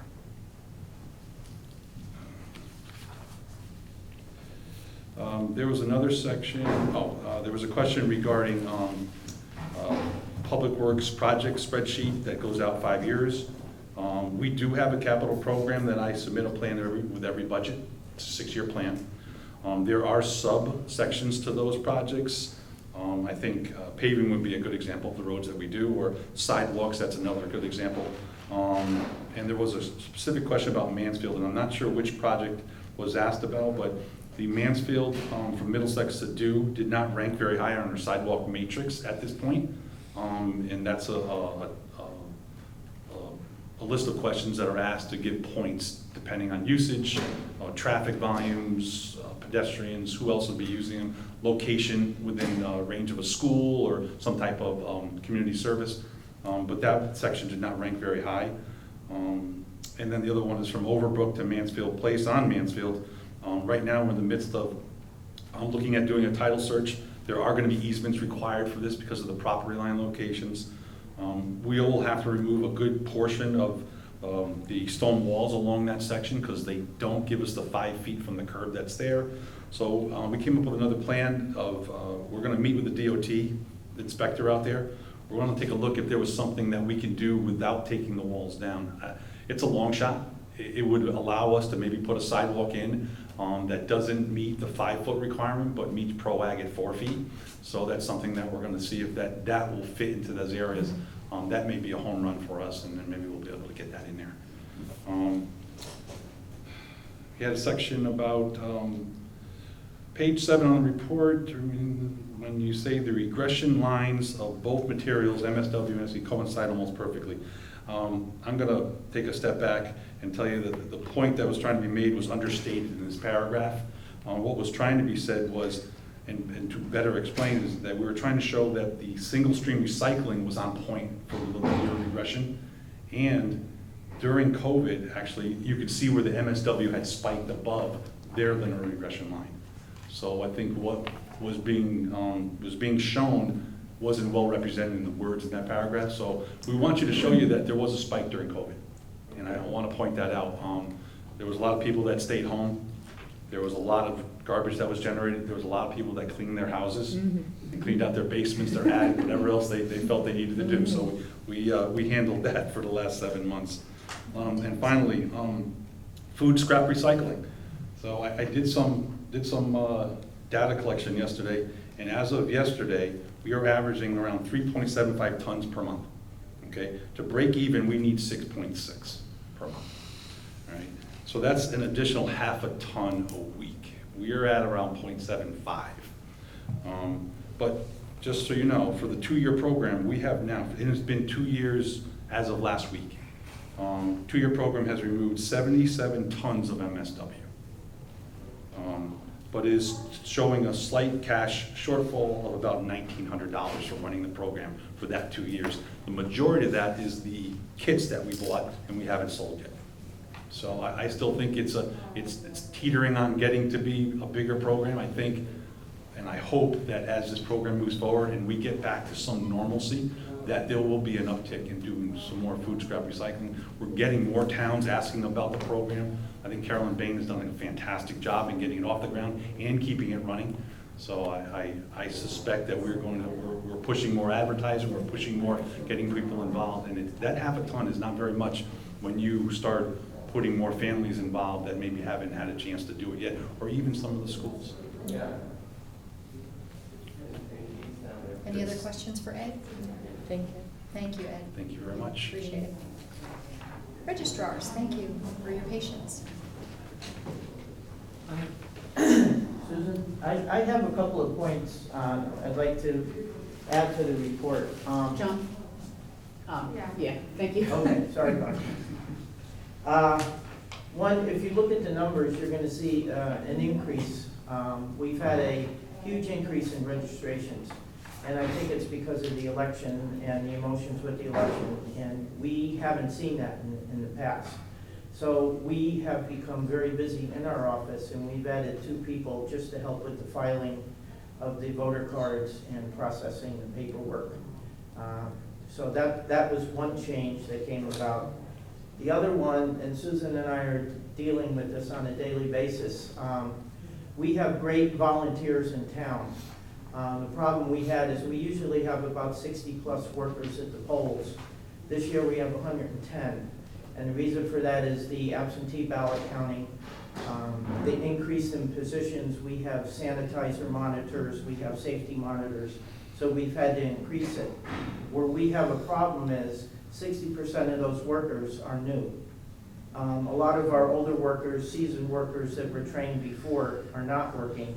So we have quite a few new people. So this week we're starting training, and we've had to put together packages of just about every rule, state rule, and everything that each position has to do.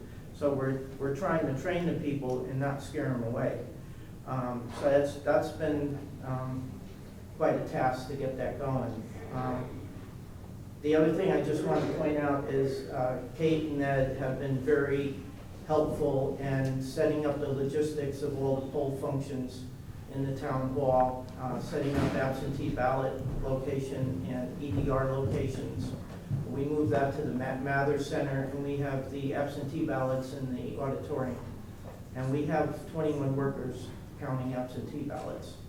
And just so you know, even though there's a state rule that we could count them early, we decided to count them on election day. So we have 21 people doing that, and I think that should be sufficient. Are you opening them? Are you taking advantage of the opportunity to remove the outside envelope early? No, we're gonna do that on election day. We're gonna start at 8 a.m., which is quite different than what we used to do. We used to start late in the afternoon. So I think we have a process in place. If you know Frank Kemp, he's put a process in place that accounts for just about every worker and every ballot to get it moved through the process really quick. And I'm confident that that should work, and we should have a good count that day. Although we are not able to count any absentee ballots that come in on election day until the following day. We have to wait till the following day for that. Susan? I don't know, I think you covered everything. I just want you to know that we're doing our poll workers in small groups. You need to move up so you can be heard by the microphones. We're doing our poll worker training starting tonight. We're doing it when town hall is gone, so there aren't a number of people added. We're doing it in the auditorium, and we're having small groups spread out, and everyone has to keep their mask on the whole time. So it's going to be interesting to train them through this. I actually brought some other masks to see if they're easier to talk through, but this one's not great. But we're doing training from 5 until 8:30, and it's going to be a challenge because, as John said, yesterday we had an assistant registrar email us and tell us that she couldn't work the entire day of the election, so we had to try. We've had about 5 cancellations this week, but we've been able to fill those positions, but with new people, so it's going to be interesting to have brand new people running a presidential election, but we'll get through it. We'll do the best we can do. I do have one issue. Don has been very helpful in, indicating that there will be police support. We've had a lot of inquiries if there are going to be policemen at the sites. The Board of Ed has chosen, Dr. Adley said he wants a policeman, and I think he contacted the police department at 35 Leroy. I was just wondering what the feeling was. Traditionally, we don't have a need for a policeman all day at the site for, people that might act a little strange at the poll sites. We've had a lot of inquiries, and I just wondered what your feeling was about having a policeman at the town hall, Henley School, and the firehouse. You're talking as security, not as traffic control? Well, Dr. Adley's putting it in for security. Inside the building? Well, I don't know what his actual requirements are. They told me they were going to have a policeman there. I don't know if Don has any update on that. I don't know the particulars of it. I haven't had that conversation with Dr. Adley. I don't know if Captain Marin did. We'll certainly provide support to the polls without being overbearing. Certainly we don't want to have, an armed guard guarding the polls. When we do it, it's typically as a hybrid, as a security and traffic detail. I haven't had that conversation with Dr. Adley. Okay. Basically, we've told our moderators they can call the police if there's an issue, and the police will respond. And I believe the police are going to periodically check at the poll sites. And we will certainly call them if anything happens. If we have to add this security, is that something that's covered by the Secretary of State grants, or is that something that we as the town have to pick up? I believe it's something we as a town have to pick up. I certainly could submit it as a cost, COVID cost, but it's security, not Yeah, it not doesn't sound like really it's related. COVID related. Yeah, No. yeah. And Dawn, if the Board of Ed is asking for a police officer in the building as security, is that something you view as your expense, or is that something you view as private duty that you would bill back to the board? That's typically how it would go. Which one? If they ask for an officer at 35 Leroy for In- Board of Ed, that would be a special duty job that would get billed back to the Board of Ed. Okay, thank you. So I guess I will ask the question of you.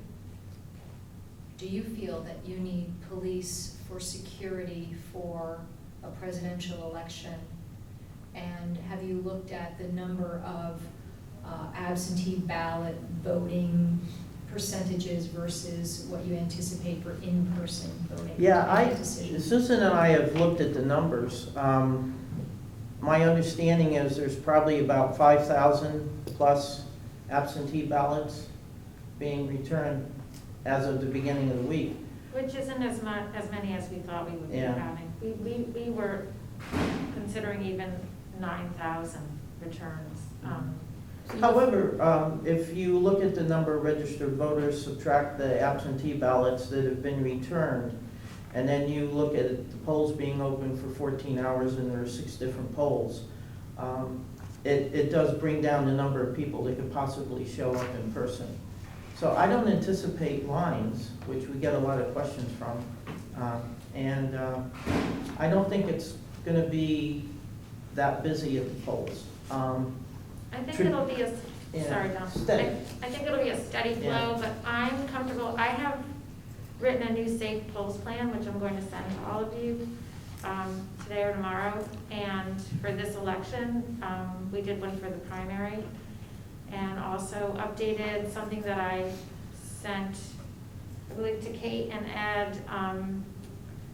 I will send to you, Jamie.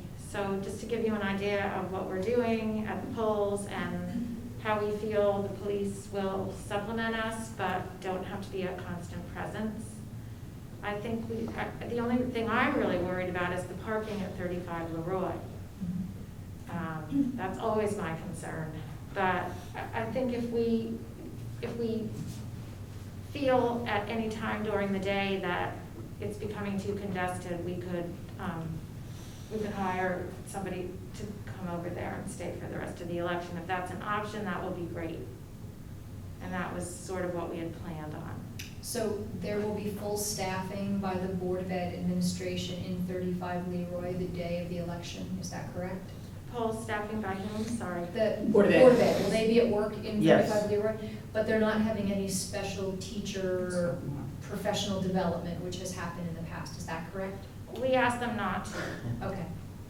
Yeah, they're fully staffed because we have a small issue that I'm gonna try to work out. They won't let us use the bathrooms as in the past because of COVID protocol, which I kind of disagree with, and I've expressed that with them. But there's a little bathroom in the hallway, which is for the public and all the poll workers. And in the past, we've used the bathrooms right inside the doors, and we've had a pass key, and any access to that is monitored by the moderator one at a time. So I didn't think it was a problem, but they do not want us to use those bathrooms. So I'm assuming they'll be in full force there.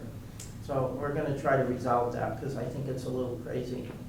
And plus, all our poll workers will be wearing masks at all times while they're in the poll site. So we think that it will be very difficult to use the one bathroom for all of the public and all of our poll workers throughout the day. And I don't even think that's hygienic. So. Well, you would certainly need extra custodial services, I would say, if that ends up being the only option. Throughout the day, you'll need to have extra cleaning. We'll try to deal with it. I did tell them that the protocol doesn't apply to essential government functions like an election, but I haven't gotten anything back after that. What do you mean by that? I think I know what you mean, but could you expand? Well, the number of people, I think they're concerned that we have all these poll workers that are gonna come into their building and then exceed the 25-person limit at any point. But again, I tried to explain to them that in the past, we've monitored that Because the poll workers can't leave their positions and all go in there at one time. It's all done through passes and, you know, they have to stay. It gets confusing legally, if I could add this, because the election laws trump the local laws. So we do not have to adhere to the capacity in the buildings, the 50% capacity or however, whatever they've revised it to. That does not apply to an election. So if you extrapolate that out, does that apply to using the building where the poll site is housed, using those facilities? That's where we're not quite sure about that. So if the local ordinance then, if that takes over when you're outside of the poll site, but you're still within that building, then we will not be able to use the bathrooms. So there's two different things here. Municipal governments are largely exempt from the governor's executive orders on facilities in the same way that they would apply to commercial office buildings, etc. We certainly have chosen to follow those sector rules. But I think really what you're up against would be the Board of Ed's care, custody, and control and the parameters that they've set on the use of that building. And hopefully you can work out a compromise of some kind, and maybe you seek some advice from the Secretary of the State's office on that. We'll certainly try. Okay, we're working on that now. Well, it's the same thing we're running into, like, one of the reasons we moved the same-day registration and election over to the Mather Center is I can't ask a voter to wear a mask when they come into the polling place. So. No, we can ask them to. We can ask them, but I can't require them. to. Yeah. We cannot require them to. Again, the election laws override the local ordinances. Can you go back to the absentee ballots? Krista had a question. She wants you to confirm that the ballots will be accepted as long as they are postmarked by November 3rd. No. No. That's not correct. Okay. The ballots have to arrive at Town Hall on November 3rd. If they arrive the next day and they're postmarked November 3rd, they are not counted. So they need to be in, is there a time by the close of polls? Yes. Okay. They so have to be here by 8 o'clock, but the legislature met 2 Thursdays ago, I believe it was, and they passed 2 new laws regarding the election, and one of them was that the absentee ballots could be sorted or opened, rather. The outside envelope could be separated from the inside envelope starting the Friday before the election, so I believe that's October 30th. And it was a decision not to do that here. And then the other law was the absentee ballots, which differed from the primary, will not count beyond arrival, beyond 8 o'clock arrival on election day. And we are not allowed to count them. So even if John and I were staying here all night, we wouldn't know our totals really until we'll send preliminary totals that night, but we won't know the absentee ballot totals until the next day.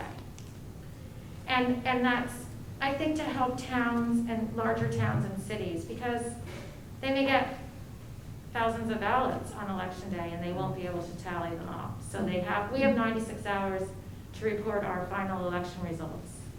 96? After the election, yes. So it'll Just a couple of questions. Do you have enough poll workers? Do you have enough people on staff? It sounds like you have a tremendous need for people this year. We do, and the Secretary of State published a list. They were very proactive. They got a poll worker force, like a poll worker task force together, because so many towns are having problems and cities. But we're very lucky. I mean, we have an alternate list of people. Yeah, I have an alternate list with about 25 people on it still that have not, we haven't had a need to call. And I just go down the list every time, but again, they're all new people, so. Our problem is the moderator and the assistant registrars literally run the elections at the poll sites, and without any prior training. So what's happening is that we have one moderator and 2 ARs, assistant registrars, but when we have a new moderator and we have 2 new ARs, we cannot run the poll site adequately. So we're juggling people around from different districts and moving them in so that there are some seasoned people with unseasoned people because they won't know what to do. And then do you have, I think the question was interesting, if they can't be counted if they're received after 8 p.m., is it possible to maybe remove the box and maybe state very clearly now, I guess, going forward that that is the limit? My understanding is the box will be locked at 8 Okay. p.m. So you won't be able to put anything Can we put a in. sign on it that says no more? Karen, that's Karen's. Oh, okay, Yeah, Karen, thank you. But she will lock it at 8. She Okay. did it for the primary too, so. Interesting. I think there was a sign handwritten on there that, no more ballots will be accepted, but it wasn't a formal sign, but it was locked and you couldn't put any more in. Right. I updated the town website recently, but I honestly can't remember if I updated that part of the new law, and I will do that. I was going to ask you if you would consider issuing a brief press release with some of the pertinent information you shared this morning about, when ballots have to arrive, when final election results have to be sent to the Secretary of the State's office. I think that would be, the more you can communicate about that, the better. Okay, that's good. We could do that. And then any safety, COVID safety rules that you want to express to the public about if they're coming to vote in person. I mean, I could publish the Safe Polls plan, but it's too long. No, too long. No, I think Yeah. people are better with, Yeah. short and sweet bullet points, Okay. that kind of a thing. Okay. But you may get some inquiries, people asking about police. That was the only thing that I get a lot of questions on.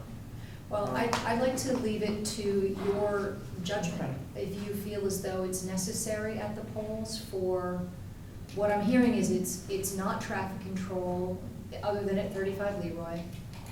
It's not COVID, it's someone's concerned about this particular election and safety concerns. Is that accurate? Yes. Okay. Yes. So I will leave it to your judgment and recommendations if you feel you need anything beyond what you've already planned for, Susan. Okay. Okay? Thank you. Thank you. Yeah, we'll put something together, but you said it's not COVID related? That's what I think I'm hearing. What's not COVID related? The need for police. Oh, sorry, I misunderstood you. Yep. Yes. Okay. Exactly. Yep. Yeah, we have a few people that I think, there's always a possibility they could cause a problem with the polls, so. We'll deal with it. We have something called a safety monitor this time around. We have a sanitizing monitor, and I'll be really brief. A safety monitor and a sanitizing monitor. And the sanitizing monitor is going to be disinfecting the poll site throughout the day. The safety monitor, and this is why I'm saying, this ties into the police discussion. The safety monitor is going to be trained to make sure that voters are not gathering together in bunches, they're safely distancing outside the poll site. And they're also going to be regulating the voter flow in and out, making sure they are using the proper entrances and exits. We've never had this before, so we've never had this position really. So it's evolving what we're going to ask of them, but I think that they will be our first line of defense because they're also the demonstrators to answer any threshold questions or issues that voters have, and I think they will be our eyes and ears outside of the poll site to let us know what's happening in the parking lot, what's happening with the voter flow, and then we'll decide whether we need more additional help, more assistance from the police. Fine. Police are just They're just a minute away. Yes, it's so beautiful. It's a beautiful thing. Thank you both. Thank you both. Okay. Thank you. Thank you for your hard work. I know it's not easy this year. Thank you so much. Okay, bye. Okay. Kathy, tax collector. I will be short and sweet, I promise. Thanks, Chief. Basically, I just have highlights from the report, nothing new. Collections for the current year are pretty much on target. Deferment update from COVID-19. We received payment on over 98% of the taxes that were deferred. prorate billings have exceeded budgeted, which is positive, and it's all residential construction that's going on. There was no commercial included in that. And we're currently working on the sewer billing that went out this month. And that's basically what's going on in the tax office. Thank you. Is there any reason to believe you won't get that modest 1.67%? Oh, I'll get it. I love that.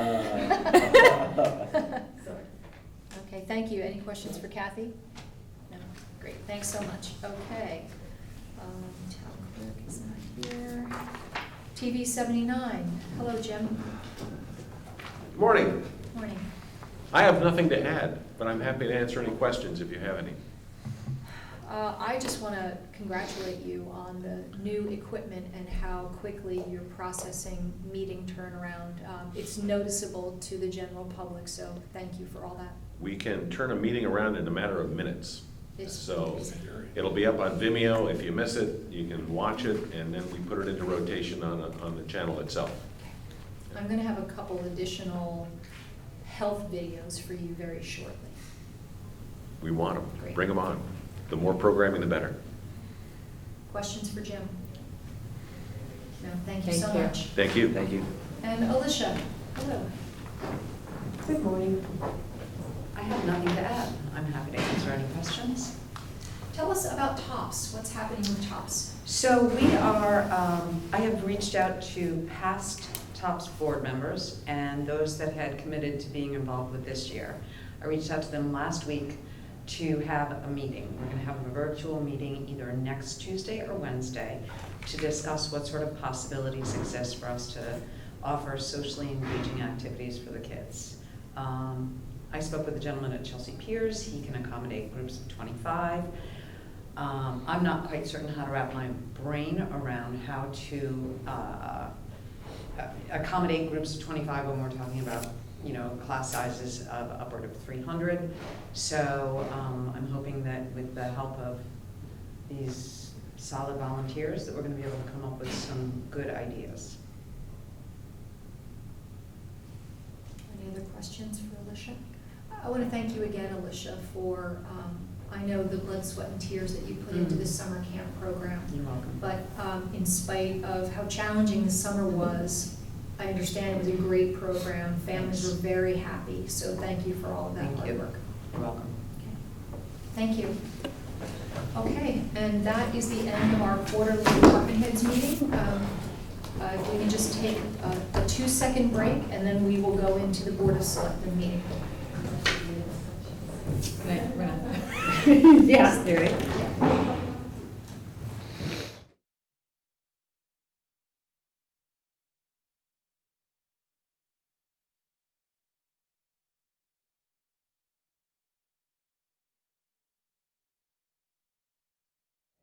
Darien Athletic Foundation to see if, If you take any of my stuff.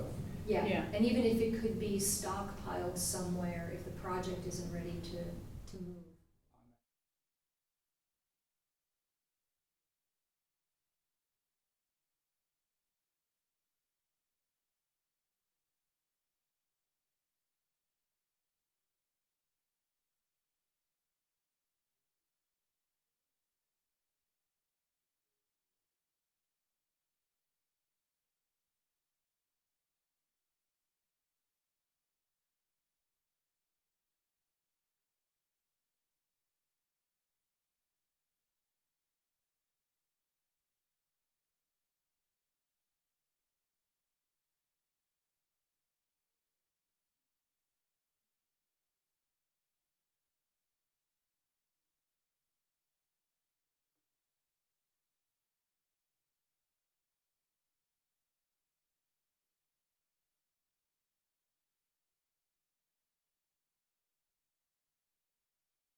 regular Board of Selectmen meeting.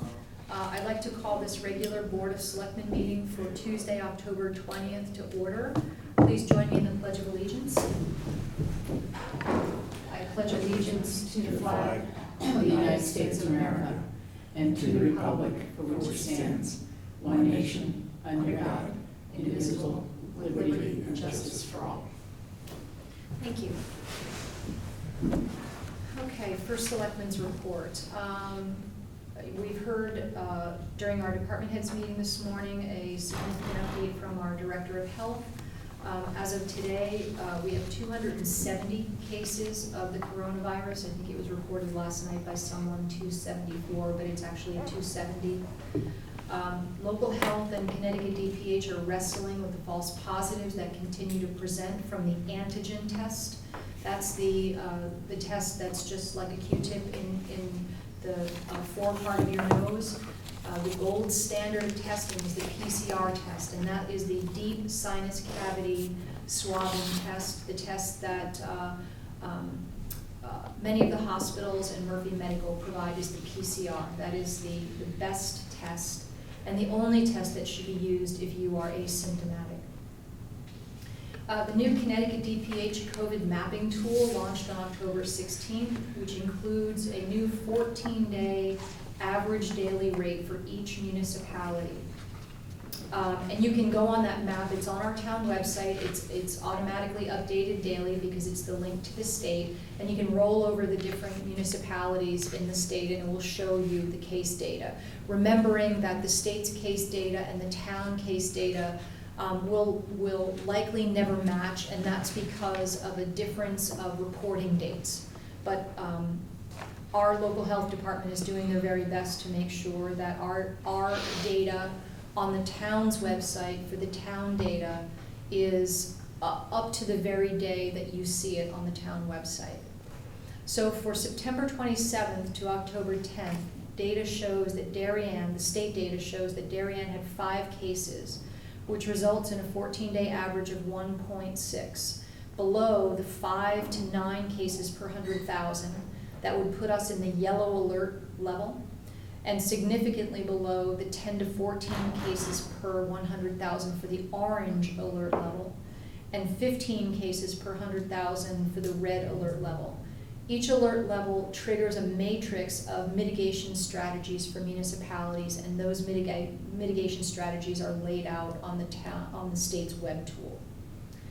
On October 14th, Aquarian issued a mandatory outdoor automatic irrigation and hose end sprinkler ban for their customers in the towns of Darien, Greenwich, New Canaan, Stamford, and Westport. Please decommission your irrigation systems for the season, or you will be hearing from Aquarian.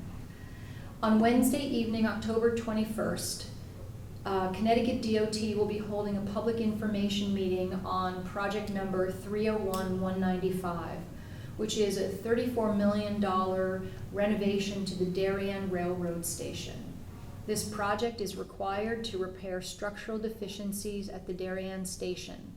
Work is scheduled to begin in the winter of 2021. We learned yesterday that winter to them means November of 2021. Is that right, Kate? Yes. And will include the full replacement of all platform sections, replacement of 4 catenary structures, and the replacement, if needed, of lighting, handrails, recycling centers, and in addition, the elevators will be rehabilitated. Information on how to join that meeting and offer comments is posted on the town website and has been sent to all media in a media release. Guidance on how to enjoy Halloween activities safely is posted on the town website. The town of Darien is following the guidance issued by both the CDC and the Connecticut DPH. Indoor gatherings are not a safe alternative to outdoor trick-or-treating, but trick-or-treating should certainly be undertaken with all safety measures in place. Notably, cloth face coverings should still be worn, but they do not recommend that you wear a Halloween mask over your cloth face covering because of breathing hazards for young children. The health department will be issuing a press release on safe Halloween celebrations. Thank you to the Garden Club of Darien for the landscape improvements to the Veterans Circle in front of Darien Town Hall. It looks beautiful out there. And tomorrow evening, Board of Ed Chair Tara Ockman and I tonight now, have been asked to join the Board of Finance meeting to provide information on COVID-related expenditures to date and to provide input on what expenses we anticipate going forward. Selectmen will receive a copy of this report prior to tonight's meeting, and I'll share both our report and the Board of Ed's report. That's it, Connie. We have been operating on the increased public access since the beginning, since October 5th, since your last meeting. It appears to be going well. We have had a couple people wanting to come in without masks, but generally speaking, people are getting it. We had some issues with getting people to sanitize their hands at the really obvious station in the front at first, but people are getting it. So I think it's been going well, and I think we'll be looking to remove some of the restrictions in certain departments in the next week or so. The proposed lease with Metro North, as Jamie mentioned, the Darien Railroad Station project. We had a discussion with the state that has an impact on our position on terms that we would want in a lease. So Wayne Fox was in on the call with the state. He is communicating that with Metro North, and so we will see. We'll see where that goes. I don't know what influence the state has, how what the state is willing to agree to impacts what Metro North is willing to agree to. But one of the other things that came out of that discussion was the state, we had discussions about the fact that the parking fund is not receiving the revenue it normally would for operations. And that was one of the reasons why we were willing to enter into this. So the state DOT did ask to see our financials. So I sent them off to them, it was about a week ago, both the fiscal 20 results and where we stood for fiscal 21. So I don't know how they might use that or not. That's it. Kate, when do you anticipate that the continued discussion on the lease with Metro North will come back to us? I'll have to reach out to Wayne. They have their own scheduling issues because the Metro North board only meets periodically. So sometimes I feel like by the time it gets back through their board, through our board, through the RTM, they're not going to want it anymore. Okay. But, so if I could just interject, so if you go on the information that I sent about the Darien train station project, if you go to the link and you look at the presentation that they will be giving tomorrow evening, you'll see that the project is going to happen in 5 phases. And each phase, right now at 30% finished planning, has differing numbers of parking spaces being occupied for the construction, anywhere between 12 and 35 spaces depending on the stage. In addition, I believe that they're going to come and ask us to use the back of Leroy West as a laydown area for the construction project. So I think there will be significant impacts that dovetail into whether we move forward with Metro North or not. Okay. Did you send that out to us already, the 5, their complete presentation? I sent you the link to how to access the presentation and how to register for the meeting. No, I know about registration, okay. Link. And it also exists on the town website if you haven't received it. No, I saw that. Okay. Reports from selectmen serving as liaisons to other boards and commissions. Any reports for today? Okay, anything to share? No, we're in the middle of the bidding process. We're waiting to see if it comes back. Okay. There'll be a report to the Board of Finance tonight given by Dan Baumgartner, who's on the Board of Finance, which will just give them an update of where we are. Okay, great. And you'll let me know if Krista has any questions as we go along, right? Right. New business, discuss the draft of the 2021 calendar and proposed work schedule. So this is Board of Selectmen meeting calendar. Meeting calendar. So I had sent out 2 things. And really at this point, just looking for you to compare to your personal schedules, to your own needs, how this calendar works. It's pretty much what we've done, it's off of this year's. I do look for some places to be able to get more than 1 week in between meetings, because that improves my ability to get a vacation. But I try and avoid RTM meetings wherever possible, avoid school breaks. So, there's a legend for the color coding, but it looks like the color coding didn't come through, at least on the copy I have. Which I guess it didn't come through for you all too. Do you have the color on your E On the version? screen? Yeah, I have Yeah. green and. Okay, great. Okay. All right. And then the backside of that is just put it in a table format, and Jamie had asked me to put in some things for work plans. So when we know we have to do certain things, so that we know at a certain meeting, like for example, in March, in even years, we should be reappointing the town council. So to flag that for the work plan. One that's already come under discussion, I had flagged in mid-October to have a review of the prior year's financials. After discussions with Jamie and Jen yesterday and David, we probably will not have that on your calendar, but have a joint meeting with the Board of Finance every year where that gets discussed. Then putting in things like when you might want to give budget guidance to department heads. So this is for you to start talking. We will have to adopt something sometime in November. So if you would take a look at your calendars and plans you have, and conflicts you might know exist. And then thoughts to when, to the work plan. The other thing that was distributed was, okay, Krista has asked that on the work plan we should put in when we adopt the Board of Selectmen budget. I didn't put the budget calendar in here. Usually we make that a separate calendar, so I can combine the two. It would be helpful, I think.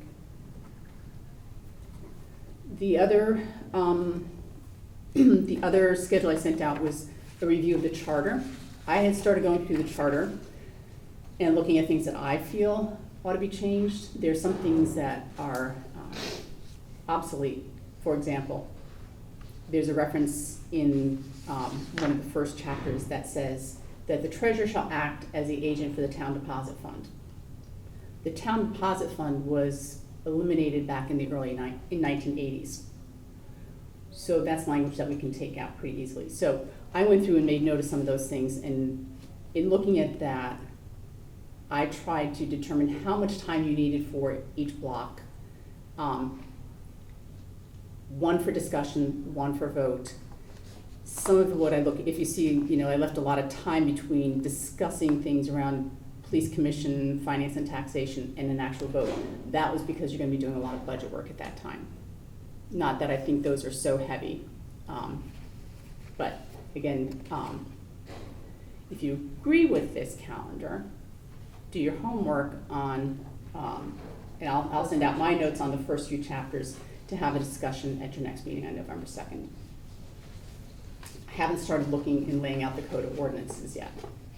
Does it make any sense to have town council do some of this work for us in terms of looking for poorly drafted sections, identifying sections that clearly conflict with a different section, having boards that or commissions that may be treated differently than other boards or commissions, and even potentially comparing to other towns to see if there are any other best practices or ideas that we should incorporate?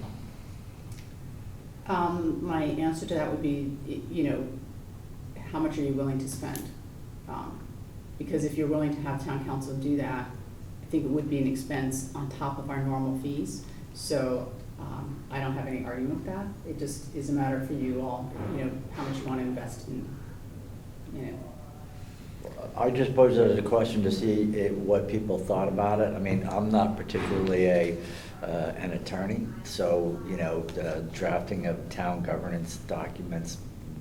Well, let me say this. If we all decide you want to make a certain change. For example, the charter now requires that the Board of Selectmen meets twice a month. If you decide that you want to propose eliminating that, it's going to have to go to TGSNA. They review it. They would then, if they want to have it, if they approve that and want to bring it to the RTM, Wayne would have to do the writing up of the language. So does that, he gets involved more at the end?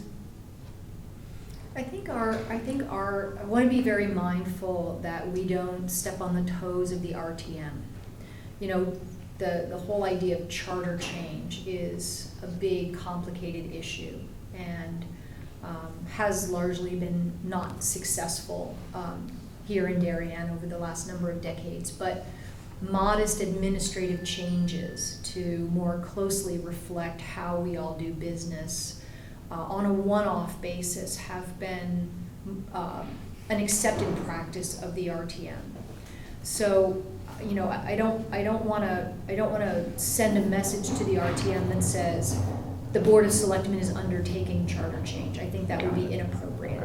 So, I think that if things come up in our reviews that we want to run by town council and we want him to maybe get more information on how other towns handle something, I think that would be fine. But I just want to be very sensitive to the limited role that I think we should play in this exercise. Yeah, I think you're just, you're going to make a decision to propose to the RTM that something be changed. Okay. Then they take it from there.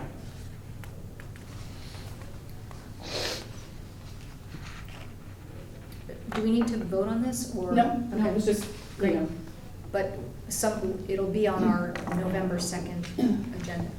To discuss the first few chapters, yeah. Any changes you think we should take a look at in those first few chapters? We should be looking at the next few weeks. Yeah. 2 weeks. Perfect. I guess the one thing that I would say, for example, Section 5, Board of Finance. Mm-hmm. I probably would want some input from the Board of Finance on that, Mm-hmm. right? And then, whatever the Department of Cognizance is, we should be coordinating with.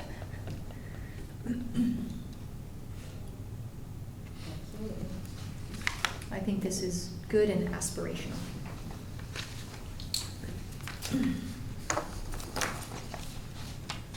Okay, transfers.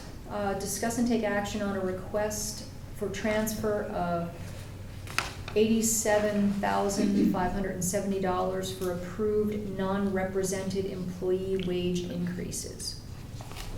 Kate. So if you recall, back in June, you approved the pay plan.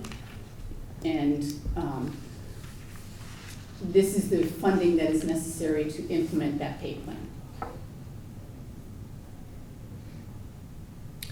So the requested transfer is from a variety of accounts: general fund salary contingency, sewer fund salary contingency, and parking fund salary contingency, depending on where the employees' wages are charged.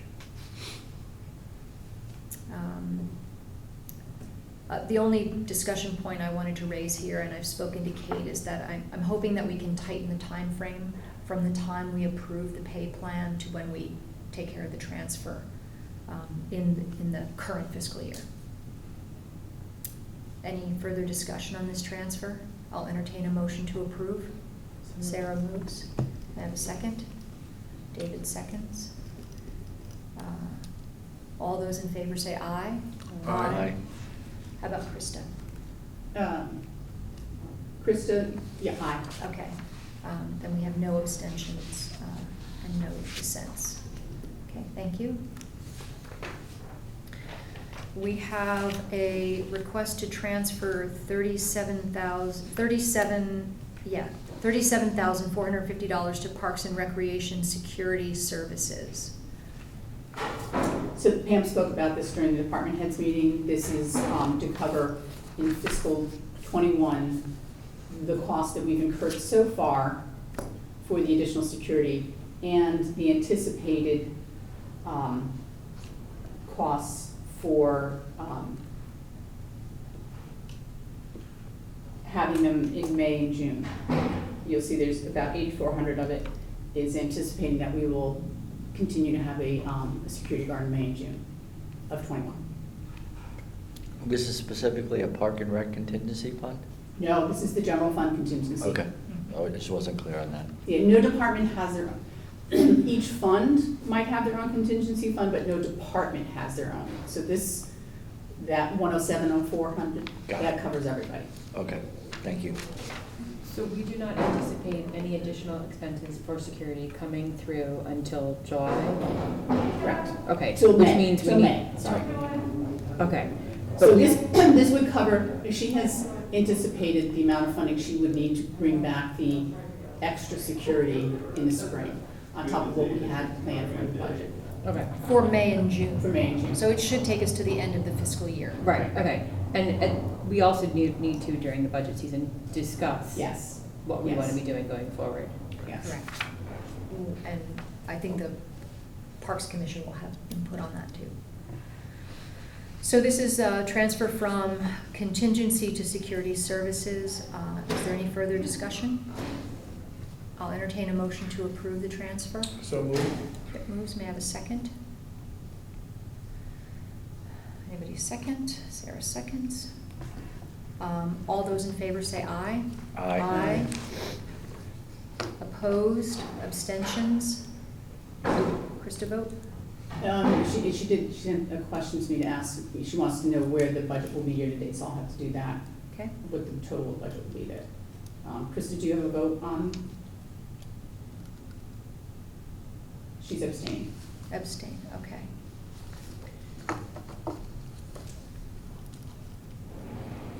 Okay.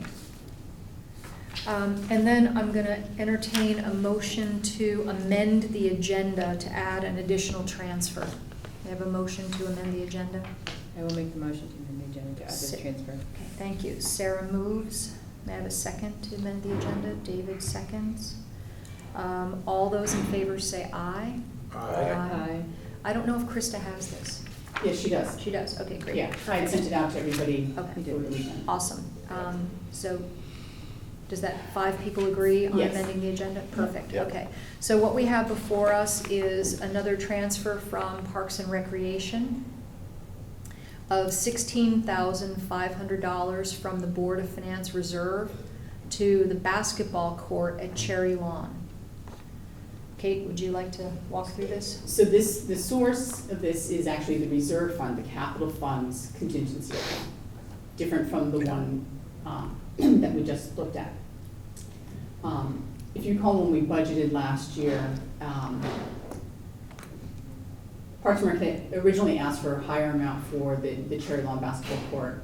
I don't recall if I put it in or cut it down, but at a certain point, I think I might have cut it out completely, but at a certain point during your deliberations, Pam had gotten information that it appeared that they could do the work for a much lower number, and we had an estimate of $15,000, which is where the budget was.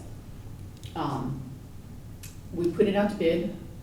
The bids came in much higher, but none of the bids were actually met all the specifications. We had various issues with each of the bid where we ended up deciding to throw out all the bids and rebid it with slightly changed specifications, with our staff doing some of the work, and making the court bigger. If you recall, the original $15,000 budget was to replace the court, but not at the same size as it was now. So this would make it bigger. We do have residents who have pledged donations to help fund the cost, but the total that we would need is $39,000 to do it. That includes new fence, basketball poles and hoops, the asphalt surfacing, the painting, all that. What's the status of the trees with this newly bid basketball? It's away from the trees. Away from the trees, so the trees are preserved. On the far side of that court, there's actually like I'll call it a weeded area, like an overgrown area, and I suspect they're gonna do something with that. I believe they will. Yeah. Yep. When would this work occur? Well, that's the reason why we asked you to add it to the agenda today, because in order to get it done this fall, we need to act quickly so that, before the asphalt plants close. So, Board of Finance, if you approve it, the Board of Finance is being asked to add it to their agenda tonight. And if they approve it, we can move pretty quickly. Who's managing the donations for this? Is it Parks and Rec Commission? Parks and Recreation. I think Patty Baumgartner has been involved Mhm. in Yeah, she making has been. donations. Yeah. Are there any additional questions on this $16,500 transfer? Questions from Krista? I see none.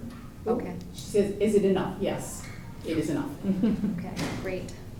Okay, all those in favor of this transfer? You need a motion. Oh, on I'm the sorry, I transfer. need a motion to approve the transfer. David moves, seconded by Sarah. All those in favor say aye. Aye. And Krista says aye. Great. No abstentions. No's. Great, thank you very much. All right, moving on to meeting minutes. Review the meeting minutes of our regular meeting of October 5th. Any corrections or additions? Anybody? No? Nothing from Krista? I don't see anything. Okay. She says no. Entertain a motion to approve the meeting minutes as presented. Sarah moves. Second. Kip seconds. All those in favor say aye. Aye. Opposed? Abstentions? Krista votes aye. Motion carries. Okay, we have special meeting minutes of October 5th. Entertain a motion to approve. So moved. Kip moves. Sarah seconds. All those in favor say aye. Aye. Opposed? Abstentions? Krista's on board with that? Yes. Okay, motion carries. Then our special meeting minutes of October 8th. I'll entertain a motion to approve. So moved. Kip moves. May I have a second? Second. Sarah seconds. All those in favor say aye. Aye. Opposed? Abstentions? Okay, motion carries. Great. Appointments. We have the appointment of Gary Green to a regular seat on the Zoning Board of Appeals for a term expiring on June 20th, 2022. Motion to approve Gary's appointment. So moved. Second. David moves, Kip seconds.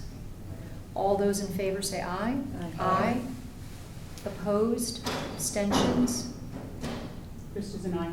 Motion carries. And we have the appointment of Rebecca Morrison to the Architectural Review Board for a term ending June 30th, 2021. Sarah moves, Second. David seconds. All those in favor say aye. Aye. Opposed?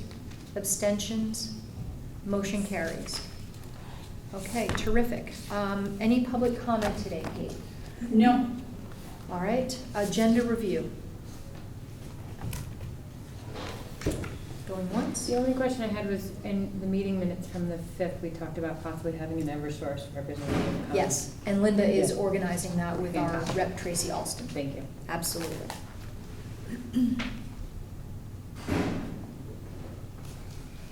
Anything else? Okay, hearing none, I'll entertain a motion to adjourn. So moved. Kip moves, Sarah seconds. All those in favor say aye. Aye. Aye. Opposed, abstentions, motion carries. Okay. Thank you, everyone. Thank you.